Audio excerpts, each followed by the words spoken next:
Yo, it's your boy Ryan, Northwest Sports Fanatics, back at you with a new video. Today is Tuesday, January 28th, 2025, with your boy Ryan and the Northwest Sports Fanatics. Make sure you guys subscribe to the channel. Smash that like button either now or on your way out. Donate to your boy if you can. Cash App $, ORION-NWSF, or the YouTube Super Chat right here. We got some NBA action this Tuesday evening. The Milwaukee Bucks versus the Portland Trailblazers. Damian Lillard is back in town, and that is why we are doing this game. So let's cue up the music, take a look at the thumb, and let's get into some NBA action. And on the thumb, on the left, we have Damian Lillard, and on the right, the individual that was drafted to be the next Dame Lillard, Scoot Henderson. Let's go, baby. I am ready. And I know the Blazers are incredibly young. And again, I'll be watching the Kraken matchup here as well on at the same time. So we'll see how that goes. But again, I try to watch as many Blazer games as possible. And again, it's been a little rough, for the Kraken and for the Blazers, for two teams that I follow pretty, passionately. It hasn't really been the greatest season for either one, but it looks like the Blazers, I wouldn't really want to say turn the corner, but it seems like they're starting to kind of get, a feel for each other. Still incredibly young. I believe they have the second youngest roster in the entire NBA. But again, when you can have Damian Lillard come back to town, I'm ready to go. I'm ready to watch, and I'm ready to root on the Blazers. Cool kid in the building. What's good? We're going to be shooting for 20 likes within the first hour, 30 to 50 overall if we get volume, and obviously 100 in the donos on every single stream. And I got a couple different looks. So when we can go here, obviously if we want to go to the stat page, we can go here. And then obviously if they want, a scoreboard at the top with just me in the corner, then we have this particular view as well. So we'll be bouncing around from multiple views, and I'm excited to see what we have here tonight. And I got the Kraken matchup here getting loaded as well as the Blazers. We're going to double dip.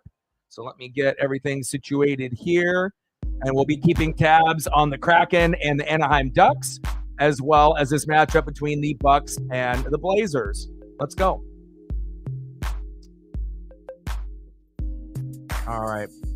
Perfect. All right. So I got the Kraken matchup, got the Bucks and the Blazers up. We are good. Let's go, baby. Yeah, we did a few, hockey streams early, and we, obviously had to cut those short. If we can get the support, I don't mind, being able to do something like that. But again, like I said, if we are going to be doing something like that, 1 second here, I gotta close this out. We have to be able to get the support. It feels like hockey in general for a lot of YouTubers has been a little bit lower than expected. But again, we will try to be able to do, Kraken streams. But again, I have to look at this as kind of a, business, because, I am, the one controlling everything. And again, if we can get enough people and we can get enough support with the likes and the subs and the donos, obviously that's going to be, something that I'm going to be more inclined to do. But again, if we end up doing, hockey matchups and we have like 2 people in the room and we get no donos, that's not going to be good for my mental health or a business, decision either. So, we'll kind of play it by ear. We will be doing some Kraken matchups, and again, we'll try again. And at some point, maybe even this week or maybe next week, usually I try to get into it after the NFL season is completely over. But again, trial and error, and we'll see kind of how it goes. And if we can get good support, we can get donos while we do Kraken, then we'll do more Kraken. But again, if we're not going to get any donos and limited people showing up, then I'm going to have to pivot to something like this, or, an NFL stream or something differently. So it's not like I'm not going to be covering it. Like right now, we'll be watching both games, the Kraken and the Ducks, as well as the Bucks and the Blazers, and I'll give updates on both. I don't have a problem of doing that, but for me to actually do a stream of just the Kraken on the thumbnail, even though I would be watching both of these games at the same time, we just need better support. Yeah, just plain and simple. So, if we can get the support, we'll do more Kraken. If not, then we'll have to, do maybe a little. But again, I'm going to have to try to pivot to, do whatever's going to be, the best chance to be able to get likes, views, subs, and donos. So that way I can actually pay bills. Because, if we do Kraken matchups and we're at 0-0-0, that's not going to be good for my mental health or the channel. So, we have to be able to kind of, I guess, trial and error, and we'll see how it goes. But I'm not going to abandon it. But again, we have tried, a couple times already, and it didn't have very good results, and we had to end the streams early on both. So we've already done 2 or 3, in 2024. Didn't really work out. I'm hoping 2025 will be better. But again, it all depends on the people that are supporting the channel. The more support we get, the more that we'll do. So they're in the building. What's good? Yeah, and I know this is a little bit late, obviously, of a matchup. But again, Damian Lillard doesn't come back to Portland that often. The Blazers have started to turn the corner a little bit. And I do enjoy watching them. I do watch pretty much every game that they play. And again, same thing with the Kraken. Kraken have been not as consistent as the Blazers as of late. But again, we'll try to, see what we can do. Because again, when we're at a point where college football is over, NFL has the Super Bowl, that's going to be over, right? Then we're going to have to figure out other streams to do. So, again, I'm not opposed to hockey, NASCAR, NBA, or something of that nature. But again, it's all about, the support that we can get. So.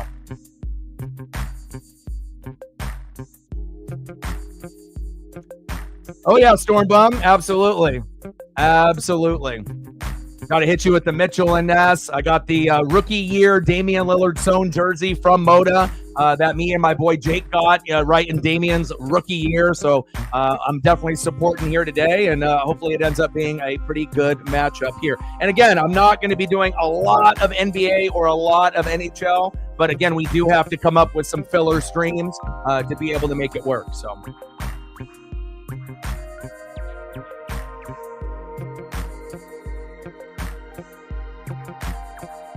Well, this isn't really implying to you, Megan. If you don't like the NBA and you don't like wrestling, then, obviously you have the choice to show up, to donate or not to donate. No one's telling you that you need to donate on a stream like wrestling or basketball if you don't care about it. But if I'm going to go out of my way to do Kraken and there's only a couple people in the room, and let's say, you're there and you want me to do Kraken, and then we end the night with a 0, that's not going to be good, not only for my mental health, but the, decision I could have maybe did a different stream and maybe had different results. So you have to look at it like that too. It's like, I'm always willing to try to cater, but again, it seems like the hockey streams in general, not just me, but other YouTubers, it really hasn't been very good in the 2024-2025 season for a lot of people that are streamers. So, if that can be better, and we can actually hit donos on Kraken, because again, if I'm going to go out of my way and do Kraken and you're in the room and, we don't get any donos and we're at a 0, I mean, how many times am I going to do Kraken games when we're going to be at 0? Because I have to pay bills. It's not like I'm a rich person. I have to really be very calculated. If we ever get to a point where I am kind of rich, then it's not going to matter. But again, every single stream is very, very important, to be able to see if, we can maximize every single opportunity. So, I want to be able to do more. We are watching both right now. So, I mean, I'm not sure if it really matters, if we're doing Kraken as the primary, Blazers as the backup, or Blazers as the primary, Kraken as the backup. But if the games are on at the same time, I'm going to cover both. So, you have a decision, that you can make at any given time. And, it is what it is. Cole in the building. What's good? Stormbum in the building. What's good? Scoot, just shoot. Absolutely. He's been playing better as of late. So definitely excited what we get here. Obviously here today. And I got multiple screens, for the NBA fans as well. So obviously anytime you want to look at stats, we can go here. I can always make myself here in the corner as well if you want the scoreboard. As you see, a 2-0 lead. And then obviously we'll go big at this moment as well. So.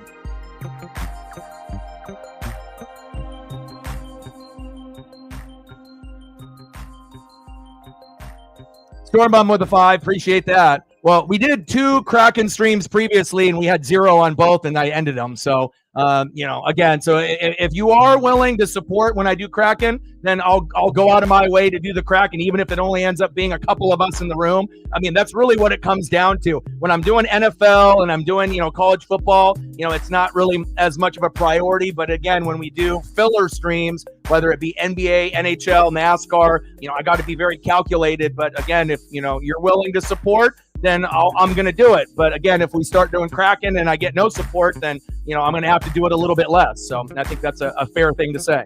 Thank you, Stormbum. Appreciate you. We're at 5:95 to go. Stacks on stacks, racks on racks, little Cactus Jack. Bang, bang. Let's go, baby. Let me know what you want to do for photos, and I will be covering both the Kraken here and the Blazers.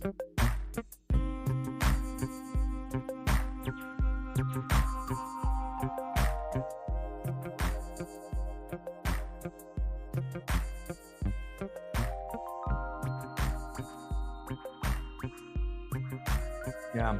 And again, it would be probably better if we had more support with the Kraken. It's like pretty much you and me, Cole, when he has time, but it's like we don't really have a real Kraken, fan base to be able to rally around. But again, I'm willing to do it for you. If you want to be able to watch them together, then, I'll go out of my way and do it.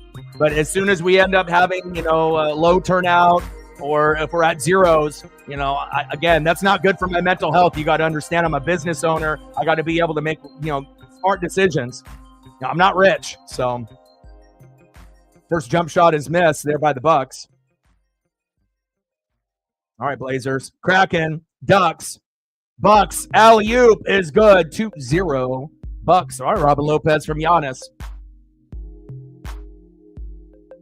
No Bobby Portis today. That will be a hit, obviously, for Milwaukee. Top of the key with Anthony Simons. Little pick and roll. DeAndre Ayton trying to work on Lopez. Hook shot with the right is good, and we're knotted up at 2, baby. Let's go.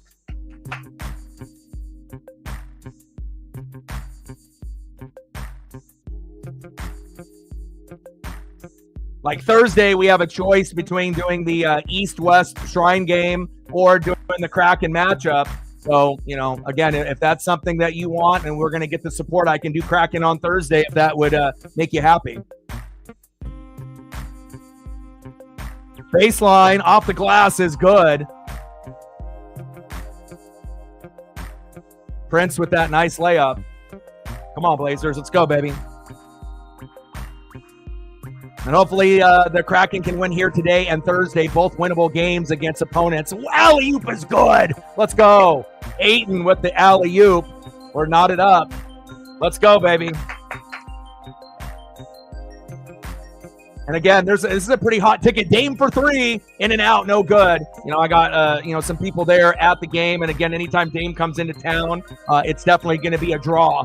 And again, I'm not going to get too overly excited about too many matchups, but again, the Bucks are a great team with Giannis and Dame. Dame being an all-star and being pretty much the best player the Blazers have had since like Clyde Drexler or like a Brandon Roy. So when they come back to town and he comes back to Portland, obviously everyone wants to see him, not necessarily boo him. We want to give him the love and the respect, but also we want to go at him and try to beat them since they're a better team than us. Little pick and roll with Ayton at the top of the key. Anthony Simons, floater, air ball, no good. Lillard with the rebound off the fast break. Little two-man game. Lillard for 3. And it's good. Oh, my.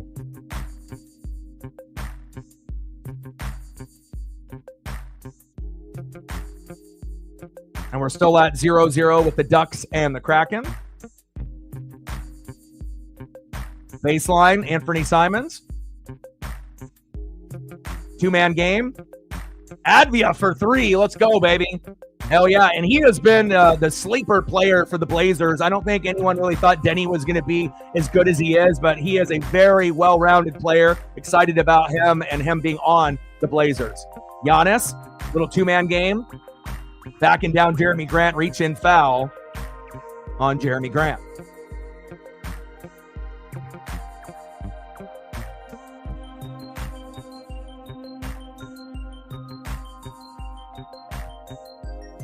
And honestly, honestly, if the Blazers weren't playing Milwaukee tonight, I probably was going to do the Kraken. But again, Dame coming to town.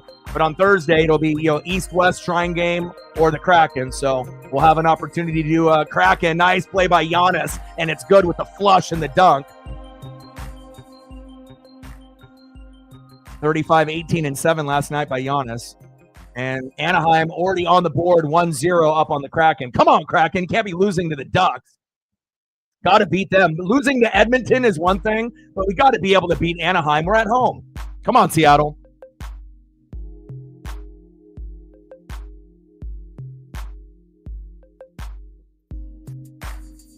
Lopez with the foul. And then obviously on Thursday, since the Kraken don't play tomorrow, they play the Sharks at home. Another winnable game against a team that's equally bad as us. We're better than them.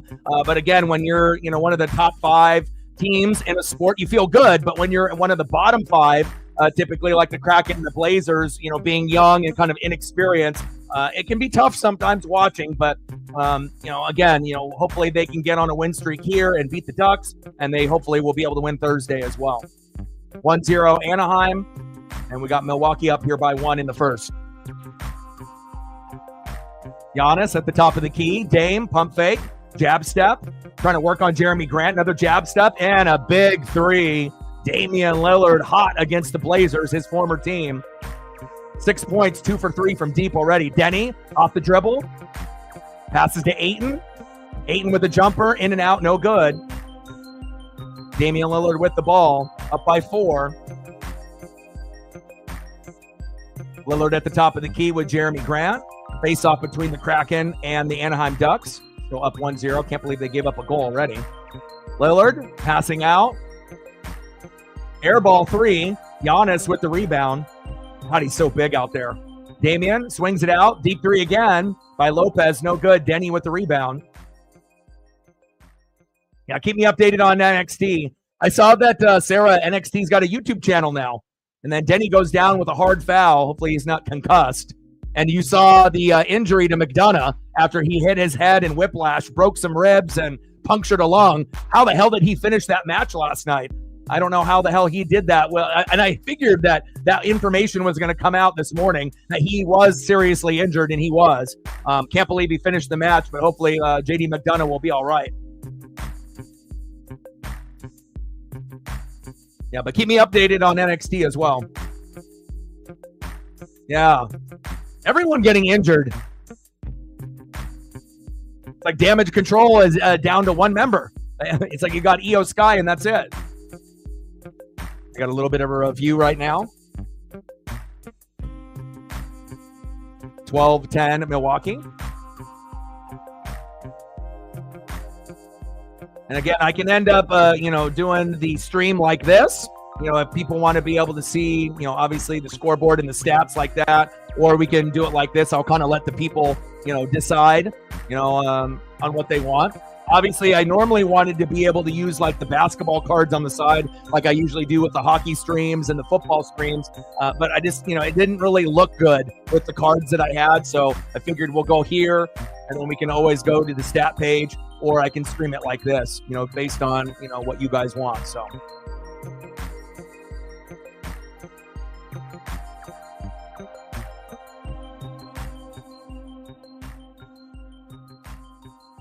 Yeah, I mean, I prefer to do it more like this, but I just kind of give it an option where we can kind of, go to it here and there and not necessarily have it maybe there the whole time and whatnot. But that's as big as I can get it, based off the stat page. I wish I could zoom it in and make everything bigger, but it's primarily just for the scoreboard. And then, it obviously has the smaller stats there, but I wish there was a way for me to zoom it in a little bit more, but I figure I could do it like this. And then if anyone was curious wants to see any of the stats, we can go here.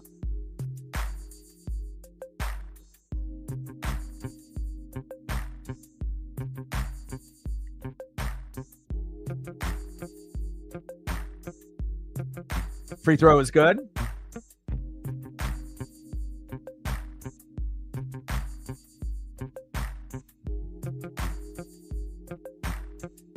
Are you going to be available on Thursday night if I do the Kraken, Megan?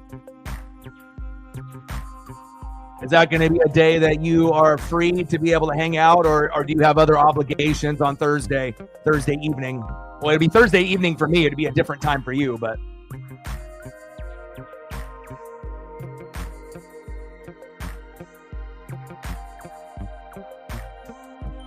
Passing downs to DeAndre Ayton. Well, of course, you get all the internet sleuths saying that if Kansas City wins, Kelsey proposes to Taylor Swift, they get married, and then he retires. But, everyone comes up with things that they think is going to happen, but that may or may not happen. Kamara there with the little floater like that. Come on, Kraken, stay aggressive. Still down 1-0.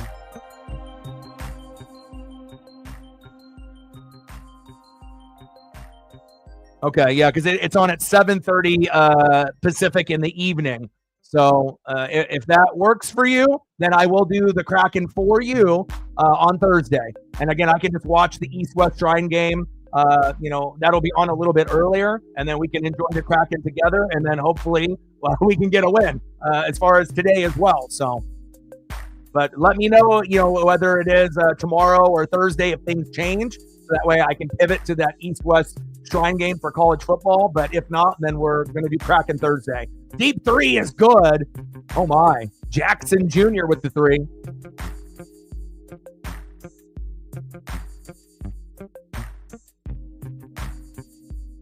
Come on, Denny. Denny with the foul. Nice reach in there on Middleton. And I assume, based on the screen that I can see, even though I'm watching two games at once, I assume that Grew is in net instead of Decord. So, no worries. Yeah, the main thing is I just don't want to be at zero. It's like if I'm taking an hour to make a thumbnail, I'm doing all this prep with all the tag words, I'm setting up backgrounds and spinning logos and photos, and then all of a sudden I'm putting in all my blood, sweat, and tears, and then we're at a zero.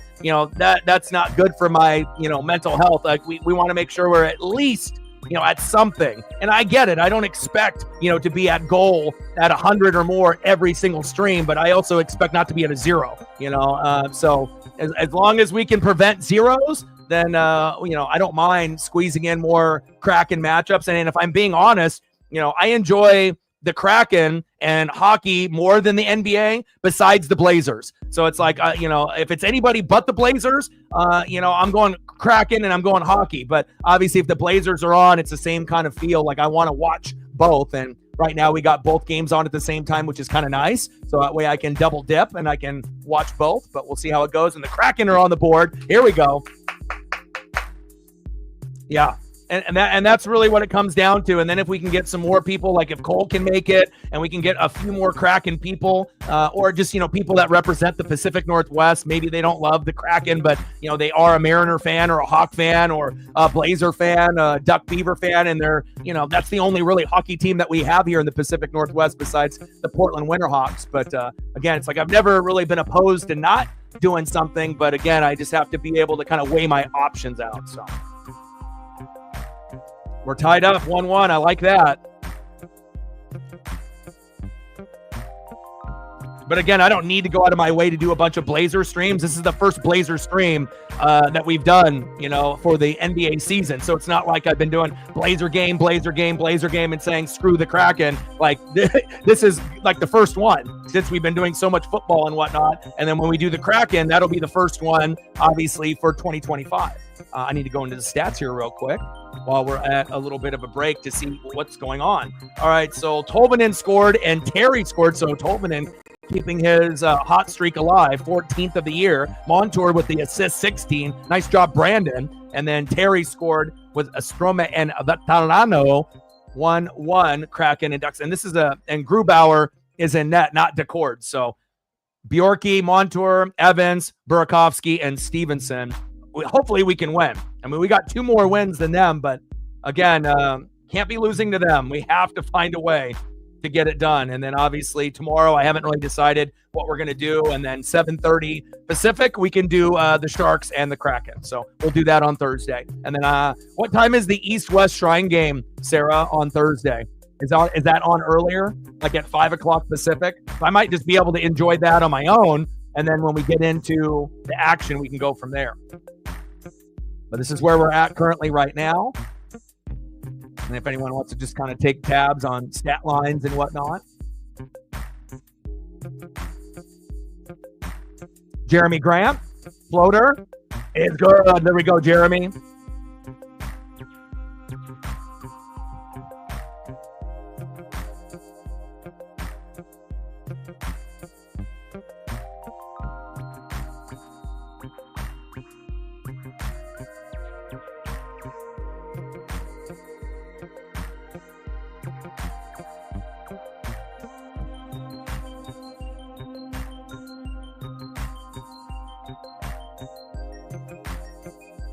Yeah, no, I know what you're saying, but some people will, donate just because they want me to be able to pay my bills and take care of Paisley as well. So some people are going to donate based on the stream that I do, and that's completely fine. But others, are going to donate regardless if they care about what I'm doing or not. They just want to support the channel and support me and Paisley. So, everyone's got a different point of view on how, they want to donate or support with likes and subs and views, and I'm totally cool however you want to do it. And, again, people are going to do it for different reasons, either for me and the channel, so that way we can continue doing this full time, or based on the event that I'm doing for that particular day. So, you always have a choice to be able to, do what you want to do that suits you based off, your budget and where you're at and what you feel like doing on that particular day. So totally cool with, that type of thinking. I get it.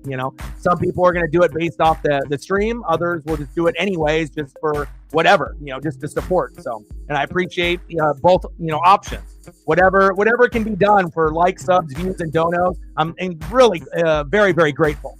Oh, what a slam by Shaden Sharp, baby. Let's go.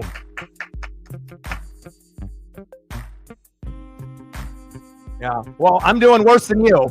Out of anyone that's out there, there's a lot of people that are doing much better than me. They're getting paid $20 an hour. They're working, 40 hours a week. I mean, you got to think there's some streams where it's pretty minimal, for the grind that I'm doing and whatnot. But then also there's days where, we have great days where then I can pay the bills and I'm not stressed and whatnot. So, all I can do is just give my all and try to work as hard as I can, and just let the chips fall where they fall. Nice floater is good. Let's go, Blazers. Middleton. Oh, throw down and a foul. They're trying to get a highlight reel here. Only down by 2, so definitely we're keeping it close.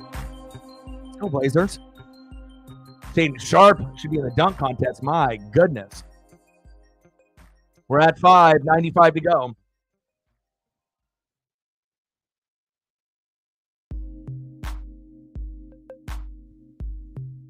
Free throw is good.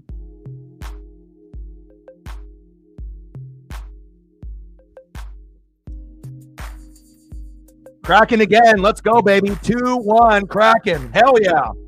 Here we go. If I can get a Kraken win and a Blazer win in the same night, it might be a fucking miracle. Like, I'm not joking. There we go. Stevens with the other goal there. Hell yeah. Assisted by Alexiak and Cartier. Let's go. Nice job, Mitchell. 2-1 Kraken. Floater is good by Shaden Sharp. Let's go. I like what I'm seeing so far right now from the Blazers and the Kraken. Fantastic. Let's go. Floater. Fadeaway is good. Come on, Blazers. We got to play some D. Let's go, Scoot. Giannis already has 12 points and is 6 for 6. Unreal. Shaden Sharp, deep 3, top of the key. Bang. Okay, Shaden. Love his game. 2-1 Kraken. And then 29-25 Milwaukee.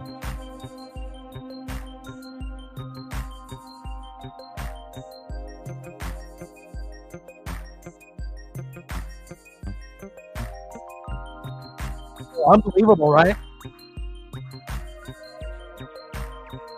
Yeah, also because nobody really wants him, and I assume the Saints are going to hire Kellen Moore, so, it's not like he's a hot name. I don't think anyone really wants him. I mean, we've seen how shitty the Cowboys have been, all these years, so. Nice job by the Kraken. 2 goals in the first period. I love it. but we are playing kind of a weaker team. So again, even with Grew and Net, we should be able to win this, and on Thursday as well. But again, will we? I don't know. But again, it's a winnable game, and so is Thursdays. Gary Trent Jr. with the rebound. Dame, fast break, and stolen by the Blazers. Go, baby. Fast break. Get it, Scoot. Save it. Kamara outside. Little one-on-one. Download to DeAndre Ayton. Fade away. And he traveled. Come on, Ayton.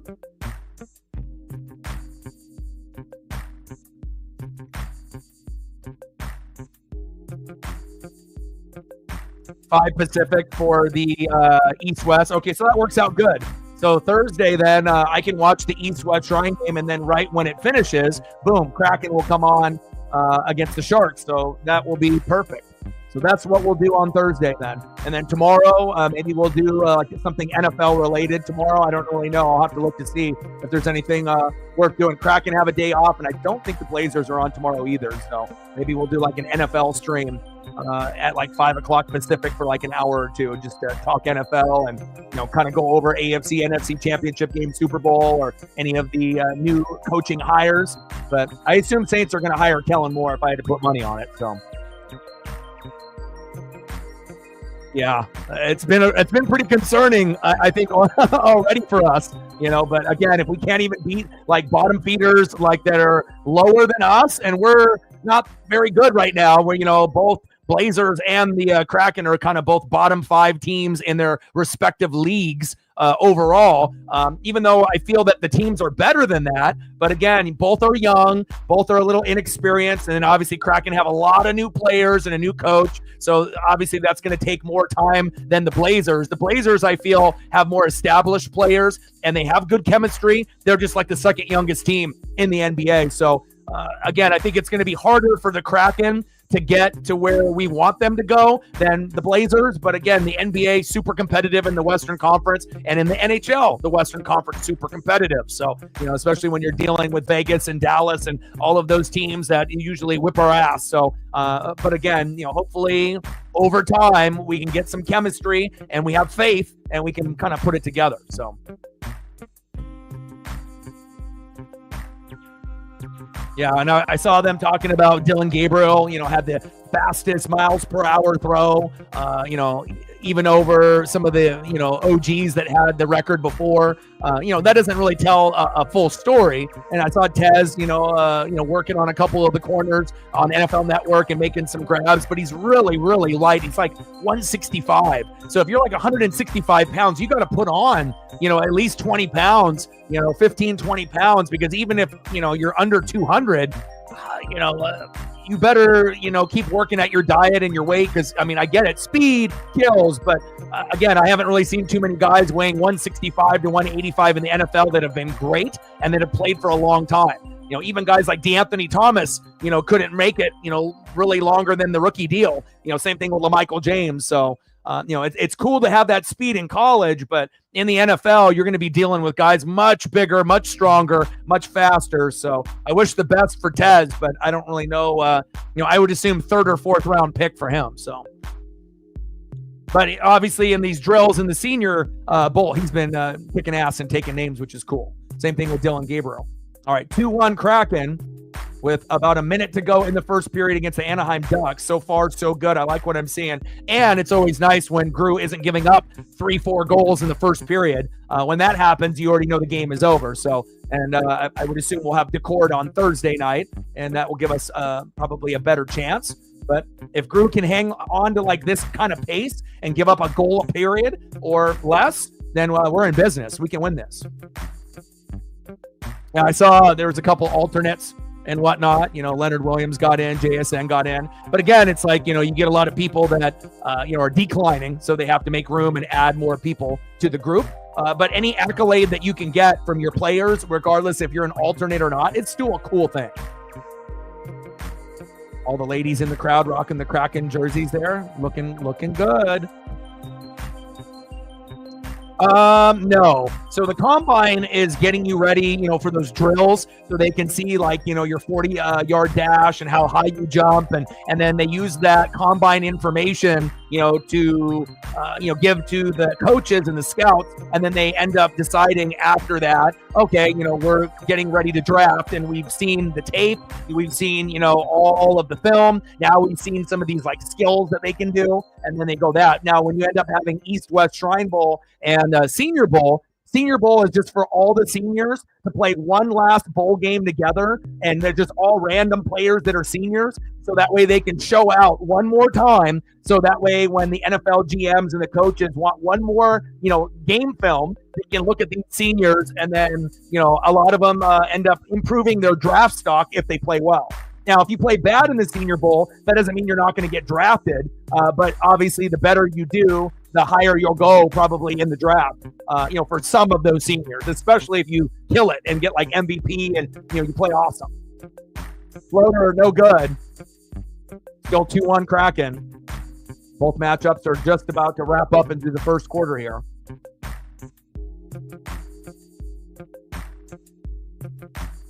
We're in it. We're not down by a lot. We're right there, which is what I wanted to see. Corner three is good. And then Anaheim just scored again. Fuck! Come on, Gru. 2-2. I guess this is how it's going to be. When we play good teams, I expect, goals to be given up. But when we're playing bad teams, again, I wish DeCord was in net instead of Gru, because that's kind of unexcusable. If we're playing Edmonton, fine. Connor McDavid and, a bunch of good players. But when we're playing teams like this, come on, Gru. That was off a rebound off the same player. Unexcusable. You got to be better, Gru. Tough. Yeah, so you can have a bad Senior Bowl and a great combine, and then they'll have to take the film during the regular season and all your film overall, and then those GMs and coaches can make a judgment call, if it was just like a bad combine or a bad Senior Bowl, but nothing is fully going to be guaranteed. I think combine, you probably can improve your draft stock and go down a lot more. Senior Bowl, it's just, not as important. But again, still important for the seniors to get one more game tape to these GMs and coaches. Fadeaway three, no good.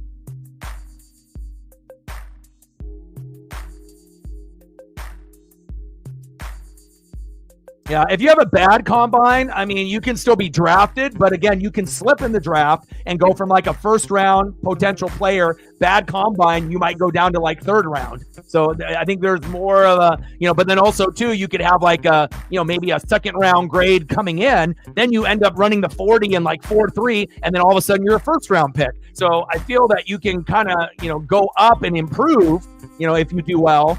But also you can definitely go down, especially if your 40 time is slow or if you kind of fuck up on the drills. And even though it's just drills, and you can't really count too much into it. Like you can have a great combine, but not be the greatest player, So we've seen, a few players that have done really, really well at the combine, but haven't really panned out to anything. Like, oh, you ran one of the fastest 40s like John Ross. But again, it's like, what is he doing? Like you got these guys that can break records in the combine, but be out of the league after their rookie deal is up in 4 years. So, everything is important, but some is a little bit more important than others. It also depends on position too, to improve your draft stock. I feel like running backs and wide receivers draft stock can go up higher and lower. Those are the ones that probably get the most going up or going down, based off their skill set. But again, just because you can bench press, 350 pounds, that doesn't necessarily mean that you're going to be good on the football field. Giannis, ooh, big throwdown.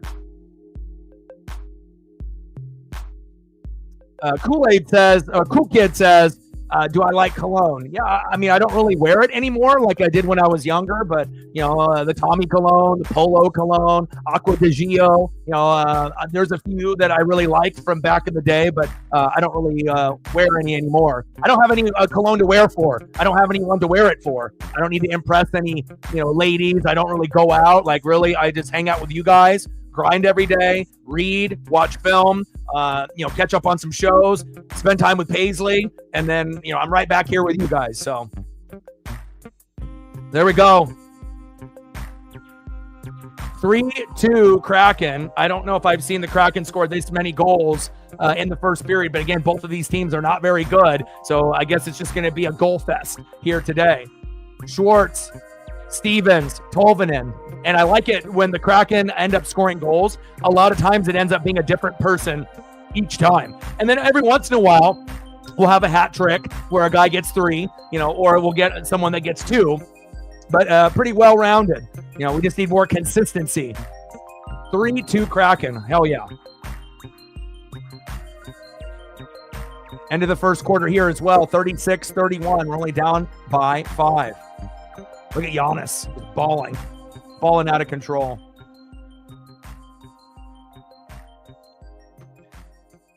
I should wear cologne for Paisley. Yeah, I don't know if she would be affected by it. I don't know with certain cats and dogs. Sometimes the scent of the cologne is for some people that are sensitive. And it might be a little overbearing. To be honest, I don't even know how she would react to that. If she would think, "Oh, Dad smells good," or she would probably run away from me and says, "Oh, that stinks, Dad." Like even if it smells good, it's like maybe not good to her. So I'll stick to deodorant and soap for now.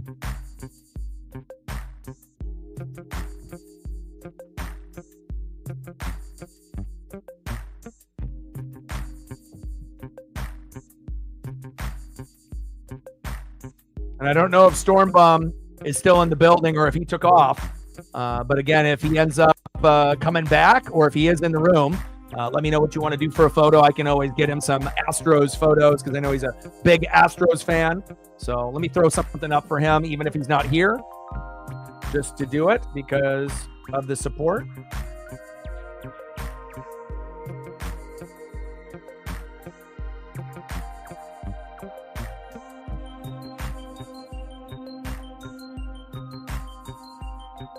There's not a lot of Astro fans that I can get along with, but again, I think Stormbum has a kind of an understanding, of, what happened with the team and, where the team is now and moving forward. And no more Kyle Tucker now on the Cubs. That's going to hurt, but you still got guys like Jordan Alvarez as well and Jose Altuve. So definitely looking forward to the rivalry. And it is actually one of my favorite rivalries being a Seattle Mariner fan. I love playing the Angels, the Rangers. I love playing, everyone in the division, the A's, but I think the ones that I enjoy the most are the ones that I know that we have a good chance to lose.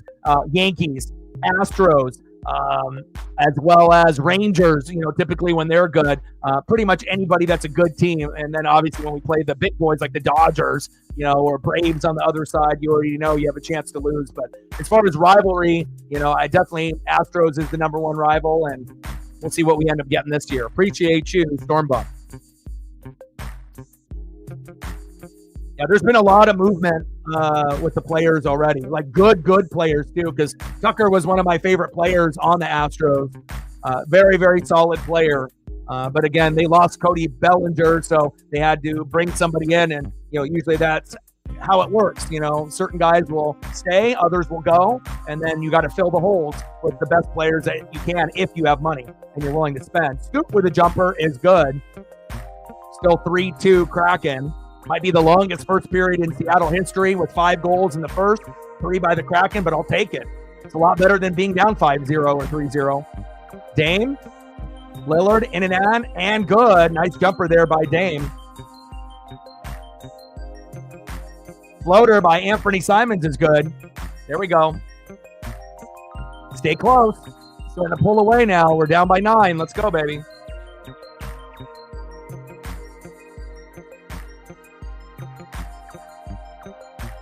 Lillard with the layup is good, and rumored is Jorge Polanco. If Bregman doesn't sign with the Astros, would go to Houston. And lo and behold, if Jorge Polanco goes to Houston, he'll probably have an amazing year. In Seattle, they said, based off like the metrics and the way that the park is built, is like one of the hardest, if not the hardest, ballpark to hit at. And even guys like Griffey and Ichiro and Alex Rodriguez, like even Hall of Famers are saying that as well as the normal everyday players. So if we end up losing Polo, we don't really need him, but it wouldn't shock me. All of a sudden Polo, kind of has a shit year for us, ends up going to Houston and turns into like an all-star. That's something that typically happens to us pretty often.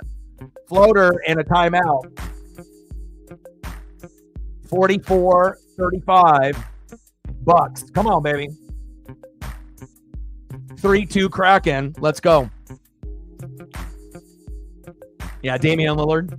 I made it that way, because obviously I use the logos and whatnot. So I tried to make it, because whenever I do logos and I do thumbs, I try to make it look as as smooth as possible, 50-50 as possible, and I just try to put the player and the head and the body is just to make it as smooth as possible as I can. And yeah, he definitely has got the bucks coming out of his head there, and then obviously Scoot with the fro, obviously a dead center there with the Blazer logo.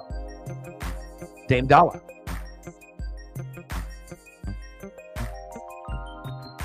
Appreciate it.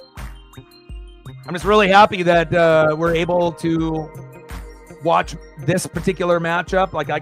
I'm always watching more than one game. Like if I'm calling a game, the chances are I got two others that I'm watching, if my teams are playing or if there's like a good matchup. But I'm happy that the Kraken are actually doing well and we're both able to kind of keep up with what's going on, whether you're able to watch or follow on ESPN and whatnot, or any links that you have there in Australia. Did he get that save? Oh, looks like he got it. I was going to say, damn it, Gru, did you give up another goal? But he saved it.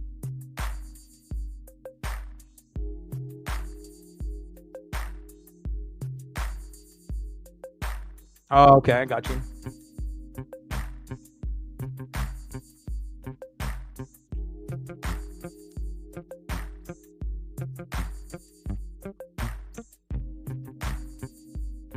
I'm going to turn on a little bit of volume on my end here.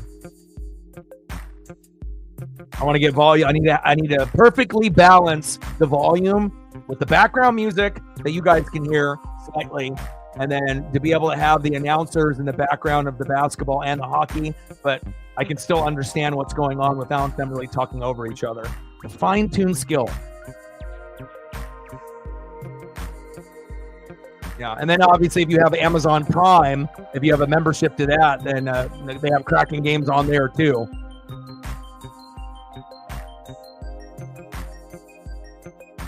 Come on, Kraken. Finish strong here.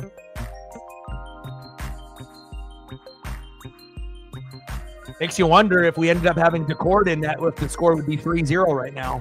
But I'll take a 3-2 lead. I just don't want us to get all excited in the first couple periods and all of a sudden they get 3 in the third and we lose by 1, like 7-6 or 6-5. But I guess nothing will surprise me with this team this year for the Blazers or the Kraken. I mean, I've seen the Blazers be up by 20 and then have the Spurs and Wemby go on a 22-2 run and then win the game at the end in the fourth quarter. I've seen the Kraken play teams they had no business being close with and them beating their ass. We've gotten our ass beat. So we've been able to beat really good teams. We've also lost the really, really bad teams. So I will just try to, keep a positive mind, and just hope that we can find a way. Oh, nice. Awesome. Much better when you can actually watch the footage instead of just watching a stat page.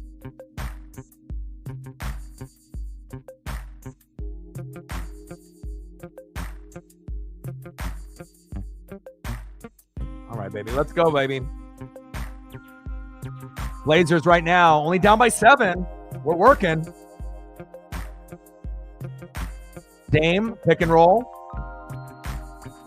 Nice pass. Corner 3. In and out, no good. Rebound by Ayton. Scoot, top of the key. And when Scoot got drafted, I knew he wasn't going to beat Damian Lillard, and he kind of struggled with turnovers, but he definitely has gotten much better this year. Foul! Anthony Simons got hacked at the three-point line, no call. But Scoot's athleticism is very, very evident. He kind of reminds me a little bit of like a Russell Westbrook minus the attitude. Very athletic and can go to the hole, can shoot outside, and is a good distributor. I really like his game. A lot of the players on the team I really do like. Alley-oop to Ayton. I love Klingon. I like Scoot a lot. Anthony Simons. I mean, there's not really anybody on the team. Denny has been amazing for us. There's not really anybody on the team I don't like. I could definitely see us without Ayton because we had that whole experiment with Nurkic or now with him. But again, I'm hoping one day Klingon can be the starter. And then if we get rid of Ayton's contract and get some other good players instead of having his contract, that would maybe help. But I won't hate on Ayton, though, because he has actually won us quite a few games, even though he's kind of injury prone. Kicks it out to the corner three. Let's go.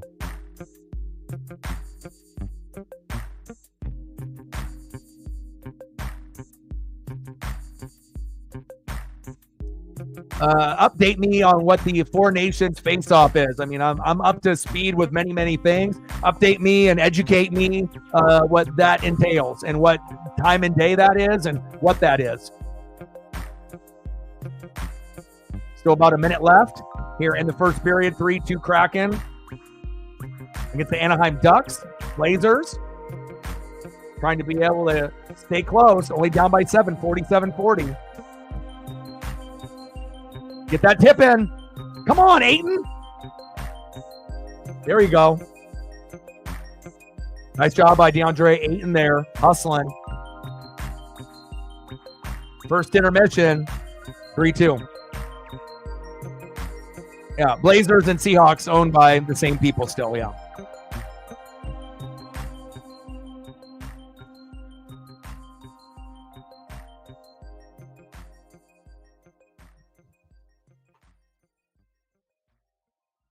But educate me on that thing that you brought up. I would like to learn more.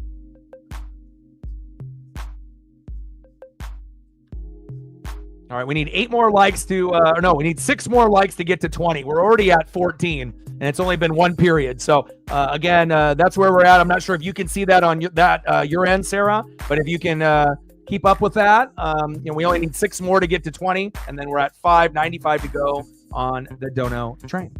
And we'll see if we get any other OGs that will just pop in, just, bored, wanting to come through and say hello. It's always good to be able to, have a few minutes just to chat about what's going on in our lives, or what shows we're watching, or what new movies are coming out, or what new video games, or what new toy line is coming out, or whatever it may be, whatever our hobbies entail.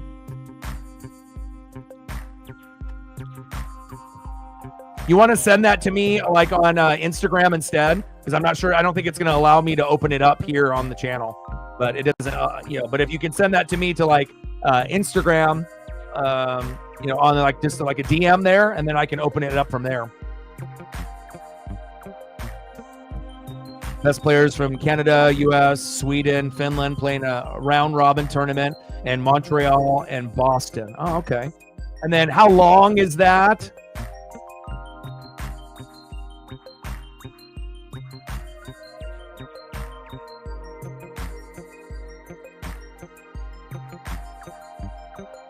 Obafemi, Austin Theory, and Grayson Waller. Nice. Yeah, I'll probably tune in to Vengeance. Again, I think Vengeance and some of that NXT stuff is going to be on around the same time the NBA All-Star Game. So I'll have to kind of pick and choose, depending on, what we decide to do. There are going to be some wrestling stuff.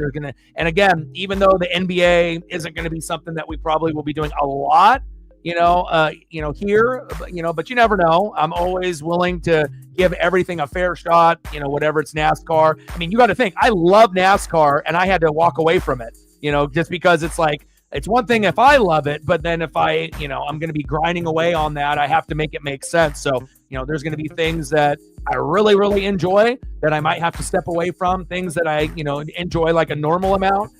But so far, so good. We got a good start here with the Blazers and the Bucks. Dame's return. Okay. 49-41. We're only down by 8. Kraken, first intermission. 3-2. Grubauer giving up a little bit too many goals. But with that being said, he gave up 2, but we scored 3. So, can we really complain? We can, I guess, moan about it a little bit because it's just 2 in the first is not acceptable. But when both teams are bad, hey, it's a goal fest, and I guess that's what we're going to get, so I'll take that. It starts February 12th, and okay, so they do it right in the middle of the NHL season. Interesting. And how long have they been doing this for? Long time? I always like the, things that they do that make NHL special, like when they do like the, matchups outside, out in the cold.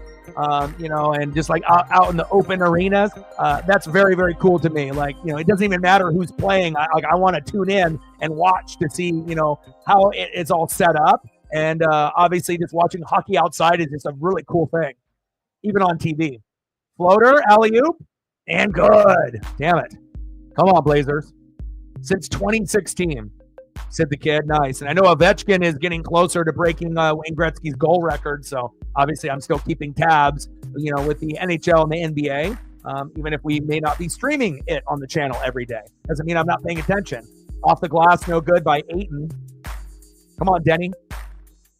Advia, love his game. And rejected by Lopez. Advia to the line.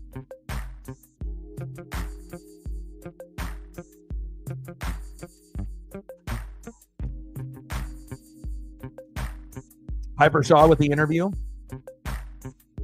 Getting Mitchell Stevens on the mic. I love it. It's always good when you get somebody, new to the roster and that can score, their first goal with the Kraken and do it at a very quick pace like that. Denny at the line is good.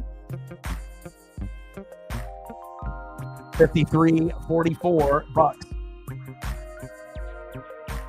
For anyone that wants to kind of just peek at the stats. Yeah, it's going to be really crazy. We're getting to a point where Ovechkin and Crosby are going to be out of the league pretty soon. Crazy. Same thing with like LeBron James, like a lot of these guys that came in or, around the early 2000s and whatnot, or mid 2000s. And we're getting to a point where some of these like heroes and elite players and greats are not going to be playing anymore. Denny was 7-4. I love you, Advia. Never thought he would be as good as he is. Nice ball movement by the Bucks. Floater. Free throw line is good.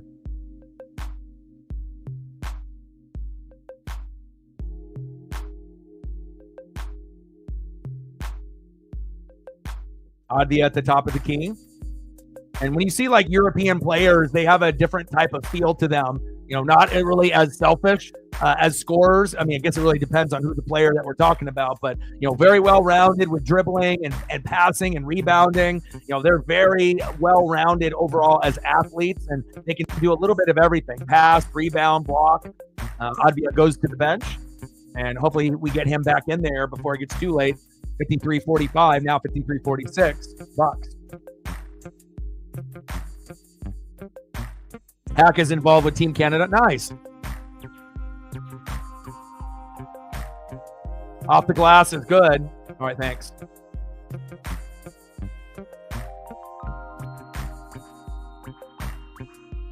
How many Kraken players are playing in it?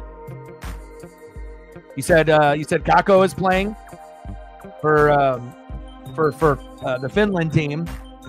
Do we have any other players on the Kraken that you're aware of that are playing?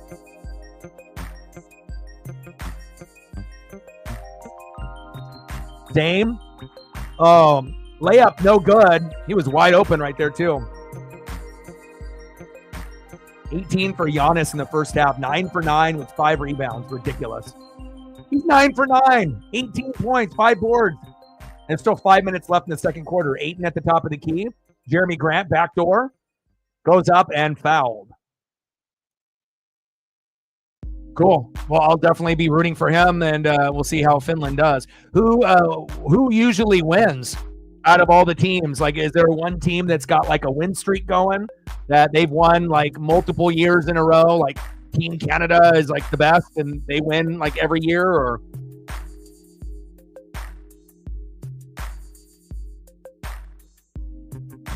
All right, Blazers, let's go. 53-48. I mean, especially when we can't guard Giannis or Dame. Canada and the U.S. have the most wins, which sounds like what I would assume. Jeremy Grant trying to kind of get into this lead right now. And again, when you're playing the Milwaukee Bucks and Dame is coming back into town, right, you already know it's going to be hard. Giannis is Giannis, one of the best players in the NBA, always top 2. If he's not number 1, he's number 2. And again, he's going off today, but we just got to limit the damage of Dame and, the rest of the players. Who won it last year?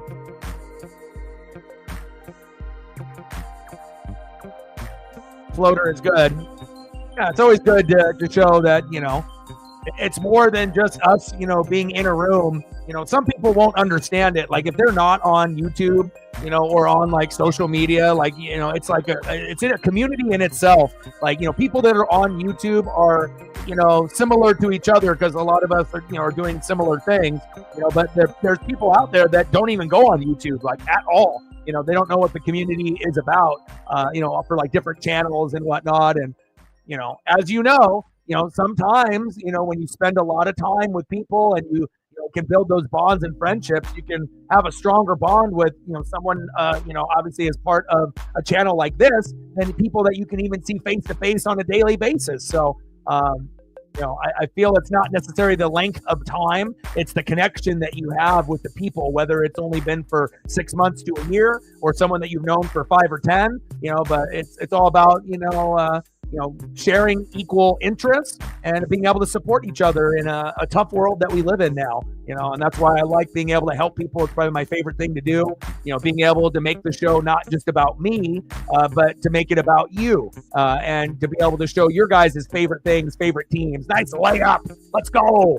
Anthony Simons. And I know when CJ McCollum and Damian Lillard left, a lot of Blazer fans, including myself, were like rolling our eyes like, oh God, there goes our best guys. But Anthony Simons has definitely taken the role of CJ McCollum as like the starting 2 shooting guard, and he definitely has lived up to his potential. Lillard fouled as he went to the hole. Kraken lead 3-2 against the Ducks. It's always good to be able to show that love and appreciation, because again, there's a core group of us, that have been there pretty much, almost every day, or if not every day, maybe a couple days pass. And then, it's no longer more than a couple days for a lot of us. So, and you can definitely tell the bonds of those people that hang out on a regular basis are stronger on the channel than with others that, drop in like once a month or once every couple weeks. I mean, we can still bond with everyone, but I feel that the more time you spend with people, the more of a bond that you can have. And especially if you're working or spending time at home with pets, you may not have time to go and spend time with friends face to face, or there might be too much drama, going on. And so it's always nice to be able to come somewhere where you can feel heard, listened to, appreciated, not judged, and we can, go over football, sports, wrestling, life, music, whatever, and be able to try to help each other, and make every day a little bit better for each other. Giannis with the free throw, no good. Wow, he actually missed something. Tolvanen needs one more goal to break his streak for longest career goal streaks for 4 games, December 4th through 10th in 2021. He's had a streak of 3 twice in 2023, and then now here today. Giannis off the glass. God, he's ridiculous. No good. Ayton with the board, and of course he loses it. Come on, Ayton. Like, what could have been if we could have had Brandon Roy, LaMarcus Aldridge, and Greg Oden? But obviously we should have drafted Kevin Durant over Greg Oden. I could have told you that, but, Blazers not very smart. Sam Bowie, Michael Jordan, Sam Bowie. But again, I know it was the era of centers, but you could have ran Clyde and Jordan. Jordan could have been the 2, Drexler could have been the 3, or vice versa. Layup is good by Ayton. You can always, certain players can play more than one position. It's not like shooting guard, that's all they can do. Usually a shooting guard can also play small forward because they're relatively similar in size. Layup by Dame, and in and out. And did the ball get stuck?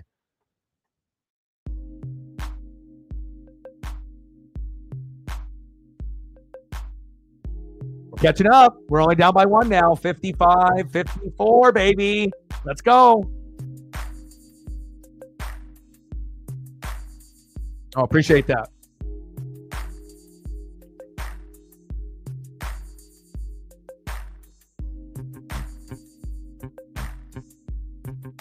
So far, so good. I couldn't ask for anything better right now. Kraken up 3-2 in the first period. Dame and Giannis are in town.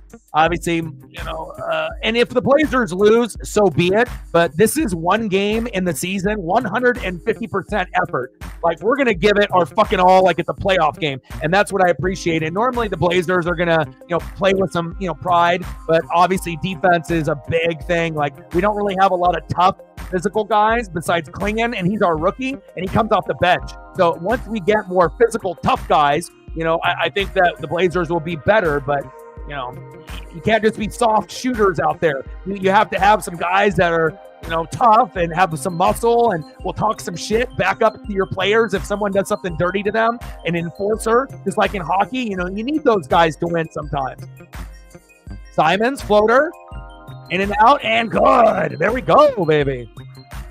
Come on, baby. We're right there, down by 1, 58-57. Off the glass, Giannis, no good, but fouled.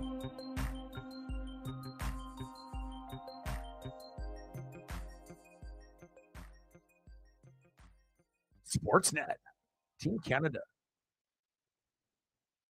Nations face-off.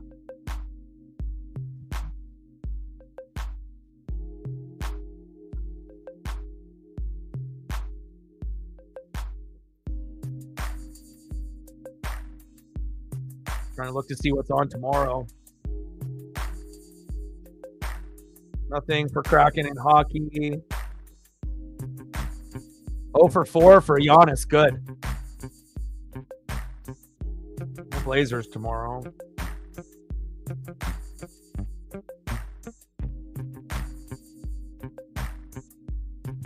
Thunder Warriors. Obviously, SGA. I like the way that he plays. There's only a few players that are like kind of must-see TV for me on the NBA side. Normally it's just Blazers for me, since I don't really like the NBA game because a lot of times, you don't get effort on defense. But this game today, I knew that, we're going to give it everything that we got, and we did beat them. We've only played them, corner 3. We did play them once just a few weeks back, and we ended up winning that particular matchup when no one said that we had a chance. So again, we always are going to get up for, a team as good as Giannis and the Bucks, but the simple fact that Dame is there, a lot of motivation. So Gary Trent Jr., rebound by Ayton. But we won 105-102 on January 4th. So, and that was in Milwaukee. That's why people were shocked. Simons, jumper, in and out, no good. Giannis with the board. Giannis is so big. He's not as big as like Wemby, but you can definitely tell when guys are like 6'10" to 7 foot or taller. He's so athletic, ridiculous. Him with the fucking flush. 61-60 Bucks.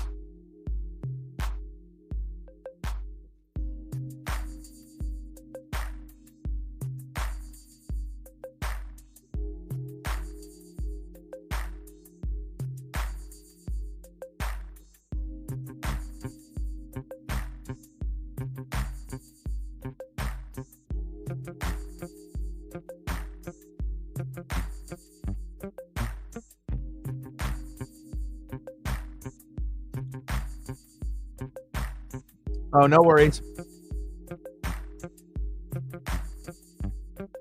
Shaden Sharp at the top of the key. Don't turn it over. Denny off the dribble. Foul. Let's go. Let's go. 62-61 Blazers. Hell yeah, baby. Look at that. The Blazers. Our defense is still shitty, right? But big open 3. They said, hey, we're going to respond. But I like seeing this effort. And again, I'm all about effort, and energy. And, that's why with the NBA, if I don't really see defense or energy or effort, like, why am I going to do streams for something that's going to be like a 40-point win? There's a lot of bad games in the NBA, not a lot of competition. But every once in a while, you'll get something good. Like, I could always stream the Cavaliers and the Thunder. Those are like the 2 best teams in the NBA. They play hard. They're not always going to be close. Last game I watched, Cleveland got fucking whooped bad. SGA is an animal, and Donovan Mitchell needs to be a little bit better. If those teams are going to match up and they're going to win head-to-head. But they normally make it entertaining where you actually see blocks and charges and effort on D. But there's a shitload of teams in the NBA that don't try, or they just don't have the players to play defense. And, it's definitely hurting the game. And then everyone thinks that they're Steph Curry, even including 7 foot, guys. And it gets a little ridiculous when you get like 53s in a game or 60. Back when I was a kid and when I was growing up, you might see like 20 to 33s max. And that's like, the whole game. not 30 by the first half or 15 in the first quarter. That's just ridiculous. I mean, if people were making them, that's one thing, but it's like, oh, we shot 63s. Oh, how many did you make? 5. Fuck, like things got to change. All right, second period has started for the Kraken. 3-2, and Blazers showing some fucking heart and fight. Woo! Halftime, 64-61, baby. We're up by 3. The sports gods are like, okay, he's going to be watching the Blazers and the Kraken. They struggled. They both have been bottom 5. Let's try to play good here today for Doggy Dog and the fanatics on the channel. And so far, so good. I love that. Let's go, baby. 3-point lead. Yes, sir.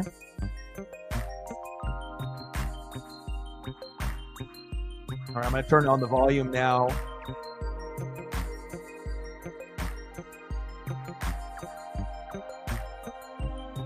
Okay, I'm going to minimize that. I got to turn the volume on for the Kraken. Okay, boom. Now I got Kraken on. And then they just scored. Fuck, 3-3. Unbelievable. Jesus.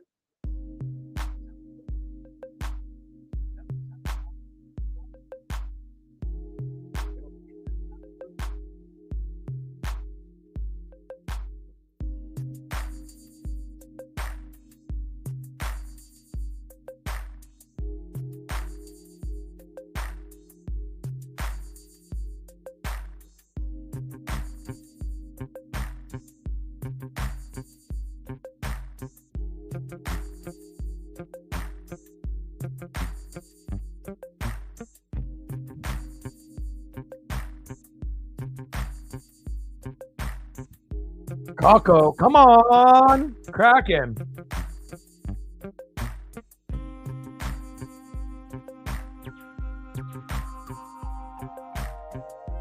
Kako. McTavish scored, and then Terry and Gauthier.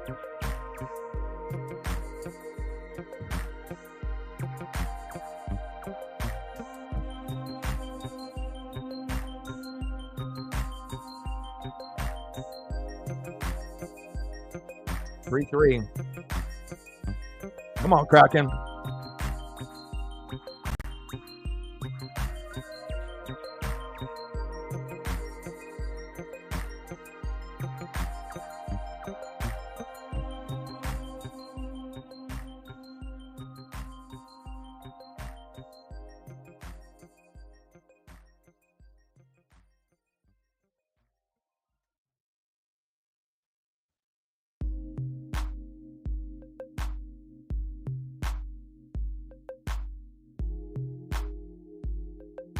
And boom, and then all of a sudden we turn into a hockey stream. Now JT in the building, what's good? Just watching the Blazers keep up with the Milwaukee Bucks.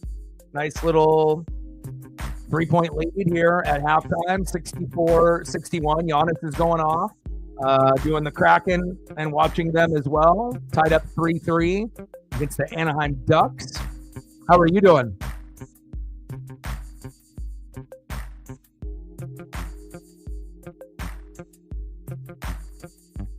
Not greatest of all time, but there's definitely players that I think people would consider, Jim Brown, Walter Payton, Barry Sanders. So I don't think that Emmett Smith. I mean, there's a lot of different types of talents that we've seen over the years. Where you've seen the dominant LaDainian Tomlinson run, you've seen the Adrian Peterson run that was dominant. GOAT season. Yeah, I would say it's a GOAT season for sure because he's got the most 60-plus yard touchdowns in the NFL ever, even more than Jerry Rice, and that was number 2. So I would say that this is one of the most special, running back seasons that we've ever seen. And if he can continue to stay healthy, win championships, instead of just being, Hall of Famer, then he'll start climbing into that category with, maybe Emmett and Barry Sanders and Walter Payton, and then we can start discussing maybe Saquon Barkley instead of being a top 15 back of all time. Maybe he turns himself into top 10, and then if he really starts, doing something special, let's say the Eagles win three 3 Lombardis, and this is the first one, and they beat the Chiefs, and he goes off for like 3 touchdowns and they 120 yards, right? And he ends up getting like, establishing himself. There's definitely going to be some people, if he can play like he played this year and do that for a few more years, and win on top of that. Oh yeah, then you could definitely say that he could be in that top 10, top 5 category all time, especially if he starts dominating the league and he starts to win titles like 2 or 3 before he's up. But again, we've always known Saquon as an athlete, as a top 5 running back, right? But he's always been injury prone when he was on New York, and the offensive line over there sucked ass, and they didn't really have anything for him to work with. The quarterback was Daniel Jones, or they didn't really have a whole lot there. So it shows you when you have a good offensive line and a good quarterback and good receivers and a good tight end, good coaches, good coordinators, and you go to a super team, and you actually have guys that can block at the second level and the third level. They have athletes that can block not only the lineman, take care of that guy, go to the linebacker, dump his ass on the ground, and then run down the field with the fucking running back. And if there's like a safety or corner, they try to get rid of him as well. So, but I think it's the most entertaining running back season that I think I've seen in my lifetime. I mean, besides like Barry Sanders when I was a kid, and then obviously seeing Bo Jackson, when I was a kid as well. And, Emmett had one of the best offensive lines, and I think Emmett is great. But if Barry Sanders was on the Cowboys, he would have gotten more yards total, more yards per carry, and more touchdowns with that Dallas line. And they might have won more championships if he was there.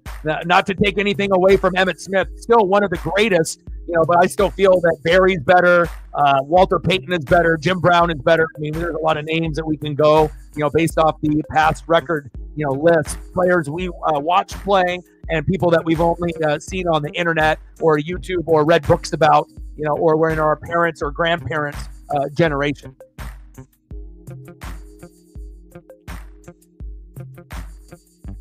Yeah, 3-3. We need someone better than Grubauer. I don't mind if we're gonna have if we have 3 goalies or whatever, but it's like Grub needs to be the third, and then we have Decord, and then we need to get another Decord or better, to make our team more competitive. But still, we need more goal scorers. There's a lot that needs to be improved. We're young. But it's like we don't want to be losing to a worse team than us. I mean, shit. The Blazers are bottom 5, but they're the second youngest team. They actually have really good players. It's just that they're incredibly young and they don't play defense. That's the bottom line. Chauncey Billups really isn't that good of a coach, but there's not really a whole lot out there to replace him with. And then with the Kraken, it's new coach this year. But the thing about the Kraken that I really like, also with the Blazers, is I like the players that they're bringing in. We got guys from the Vegas Golden Knights. We got guys that are coming off the championship and coming from the Florida Panthers. So when you get people that know what the Stanley Cup is about, and you can bring that leadership into Seattle, and since we're young, that's exactly what we need. Damn it, 4-3, motherfuck! Are you kidding me? Jesus, we need a better goalie. We need to do an investigation on Gru. The fall off is too real. I mean, I don't mind you giving up a little bit, but gosh, hard to win games in the NHL, if your goalie's giving up 3, 4, 5, 6, 7 goals. It's not like our Kraken offense is top 10. If we get down 4-0, we know we can come back. It's like if we had a roster like that, but unfortunately we're too young at this point. We don't have a top 5 or top 10 offense to be like, oh, we're down 3-0, 4-0, but we're going to come back. We're going to score a goal, every period and, try to, climb our way back into this game. But I like the direction though.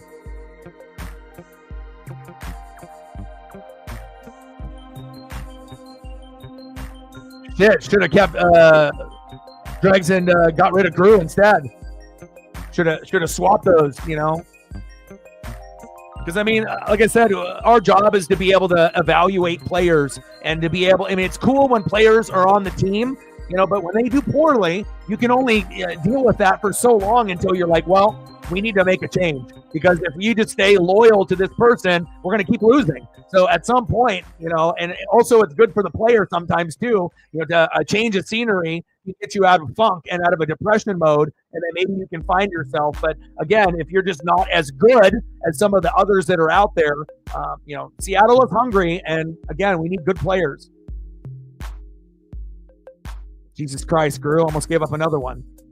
Got the save though. 4-3 Anaheim.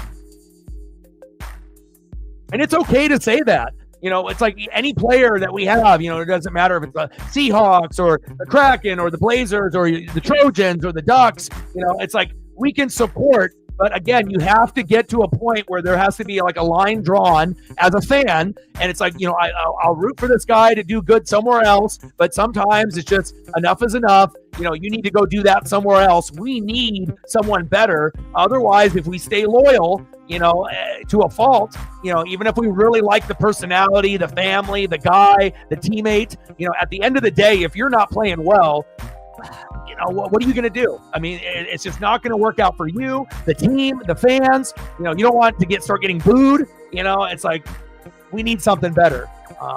And I know we will, and I'm just praying down the road, and maybe I can speak it into existence with like the sports gods, but I would really love for us to be able to get like the number one pick, at some point within the next like 10 years. And if we could end up getting the number one pick, if we're bad, whatever, right? But we can get like the best goalie that has come into the NHL in the last 15 years, or a highly prospect, or a mega scoring forward or center that is going to be a top 5 player. If we could get something like that just to kind of get us to the next step, and then once we get one like elite goalie, then we get the elite scorer, then we're there, with all the other role players that we have, and we don't know if like Maddie is going to be that guy, or if we need to get someone to be better than Maddie and he's like the 2 with all the other guys.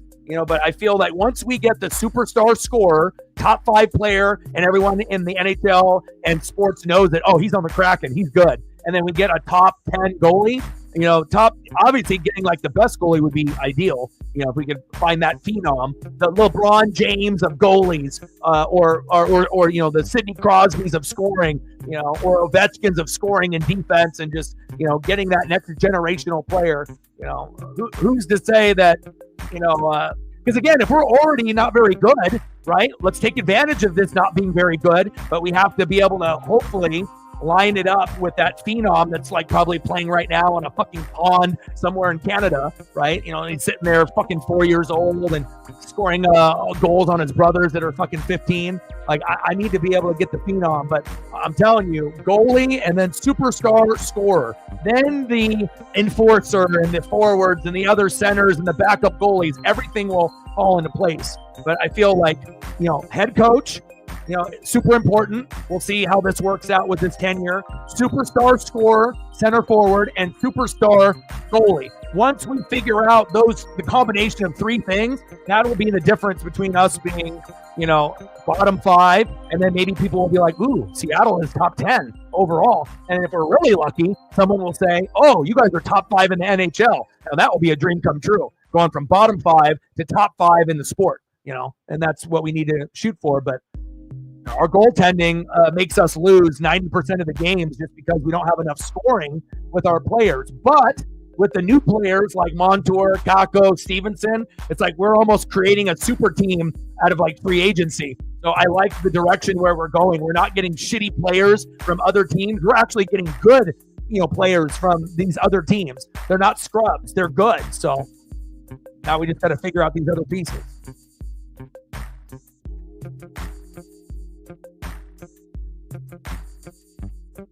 Yeah.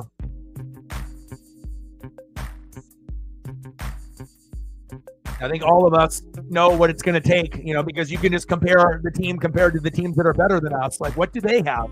What makes them special? What makes them so much better? So you can evaluate it just based off Seattle alone, but also like how they play against other teams. And, it's a team sport and it's very tough.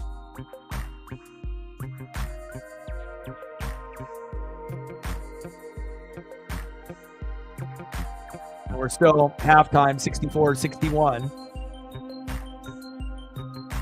Fucking A, are you kidding me? They scored again. Fuck. You got to be kidding me. And I'll still do Thursday stream. I mean, if we're gonna lose to even the bad teams that are even worse than us, let's get the first pick in the draft. I mean, if this is how, I mean, and it's not like I feel that we're not trying, but holy shit, maybe we get the first pick in the draft. But I'm not sure if there's a phenom player this year, you know, or even if we pick top 3. But I mean, there's looking like there's a chance. Gosh, man, maybe that's the plan all along. They're just going to throw Grew out there. They know he can't stop anything. They're like, we're just going to try hard, but fuck it. If we get a top 5 pick, we get a top 5 pick. And then hopefully there's some phenom player that we can use with that pick that will pan out for us and be a key cog in the wheel. I want to see more studs on the Kraken. Same thing with the Blazers.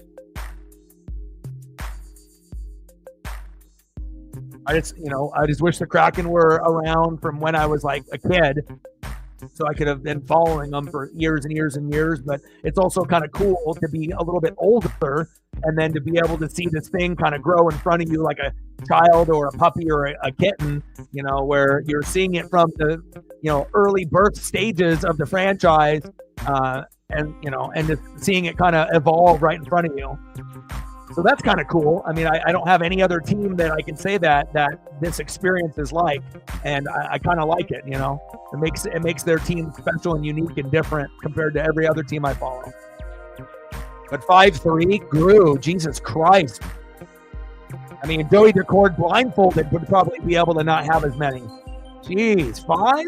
And I get it. If we're playing Edmonton like last night, you know, and Connor McDavid, you're going through some like really good teams. You know, fine.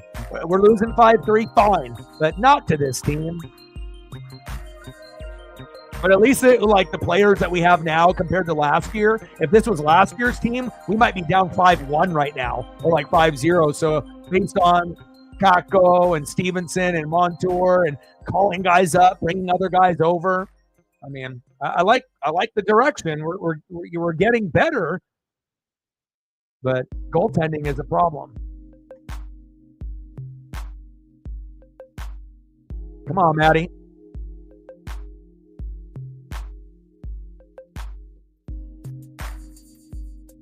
Montour, Kakko, and Beniers all out there, and that's what you want. You want to have that strong line.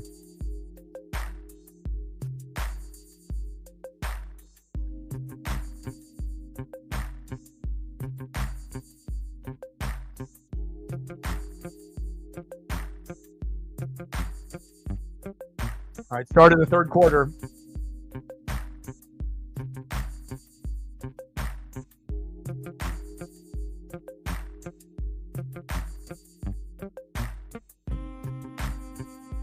All right, third quarter. Still paying attention here. I can't believe they've scored 5. That's still not going to deter me from not doing the stream on Thursday. You know, it's time. I still enjoy. You know, it's not like I don't. You know how some fans are so angry that they just give up? Like, I can't do that. Like, you know, if I, you know, start a game, I'm usually going to finish it. You know, on stream, I might end something early, but that doesn't mean I'm not going to finish watching the game. You know, Paisley obviously is going to be first priority, but I mean, I'm always going to try to not get so heated where I'm just like, you know, like, fuck this team. And I'm not, I mean, I don't know. I always like to see the good in the bad situations. Like, you know, first possession off the glass is good. Come on. Come on, Blazers.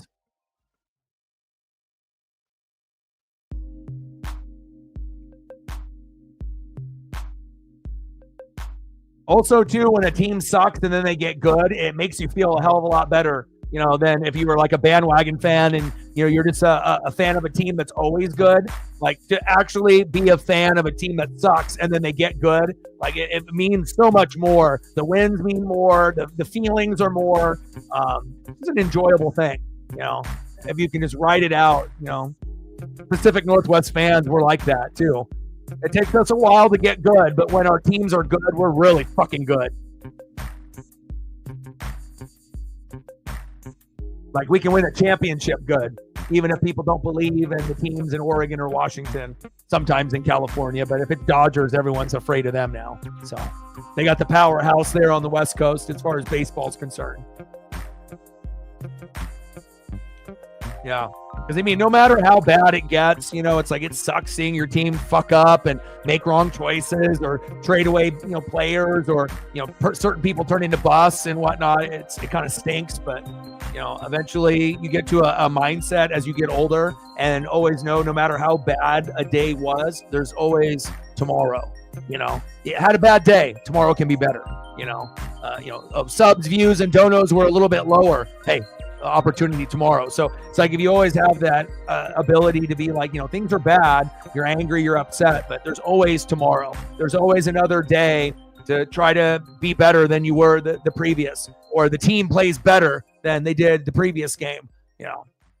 And obviously, you know, tendencies, you can kind of tell if teams are going to turn it around or not. And sometimes you can tell with body language or coaching, or just like you just don't have good enough players. But I mean, Kraken's roster this year is better than last year's. I mean, there's no fucking question about that. They're a lot more entertaining to watch this year than last year.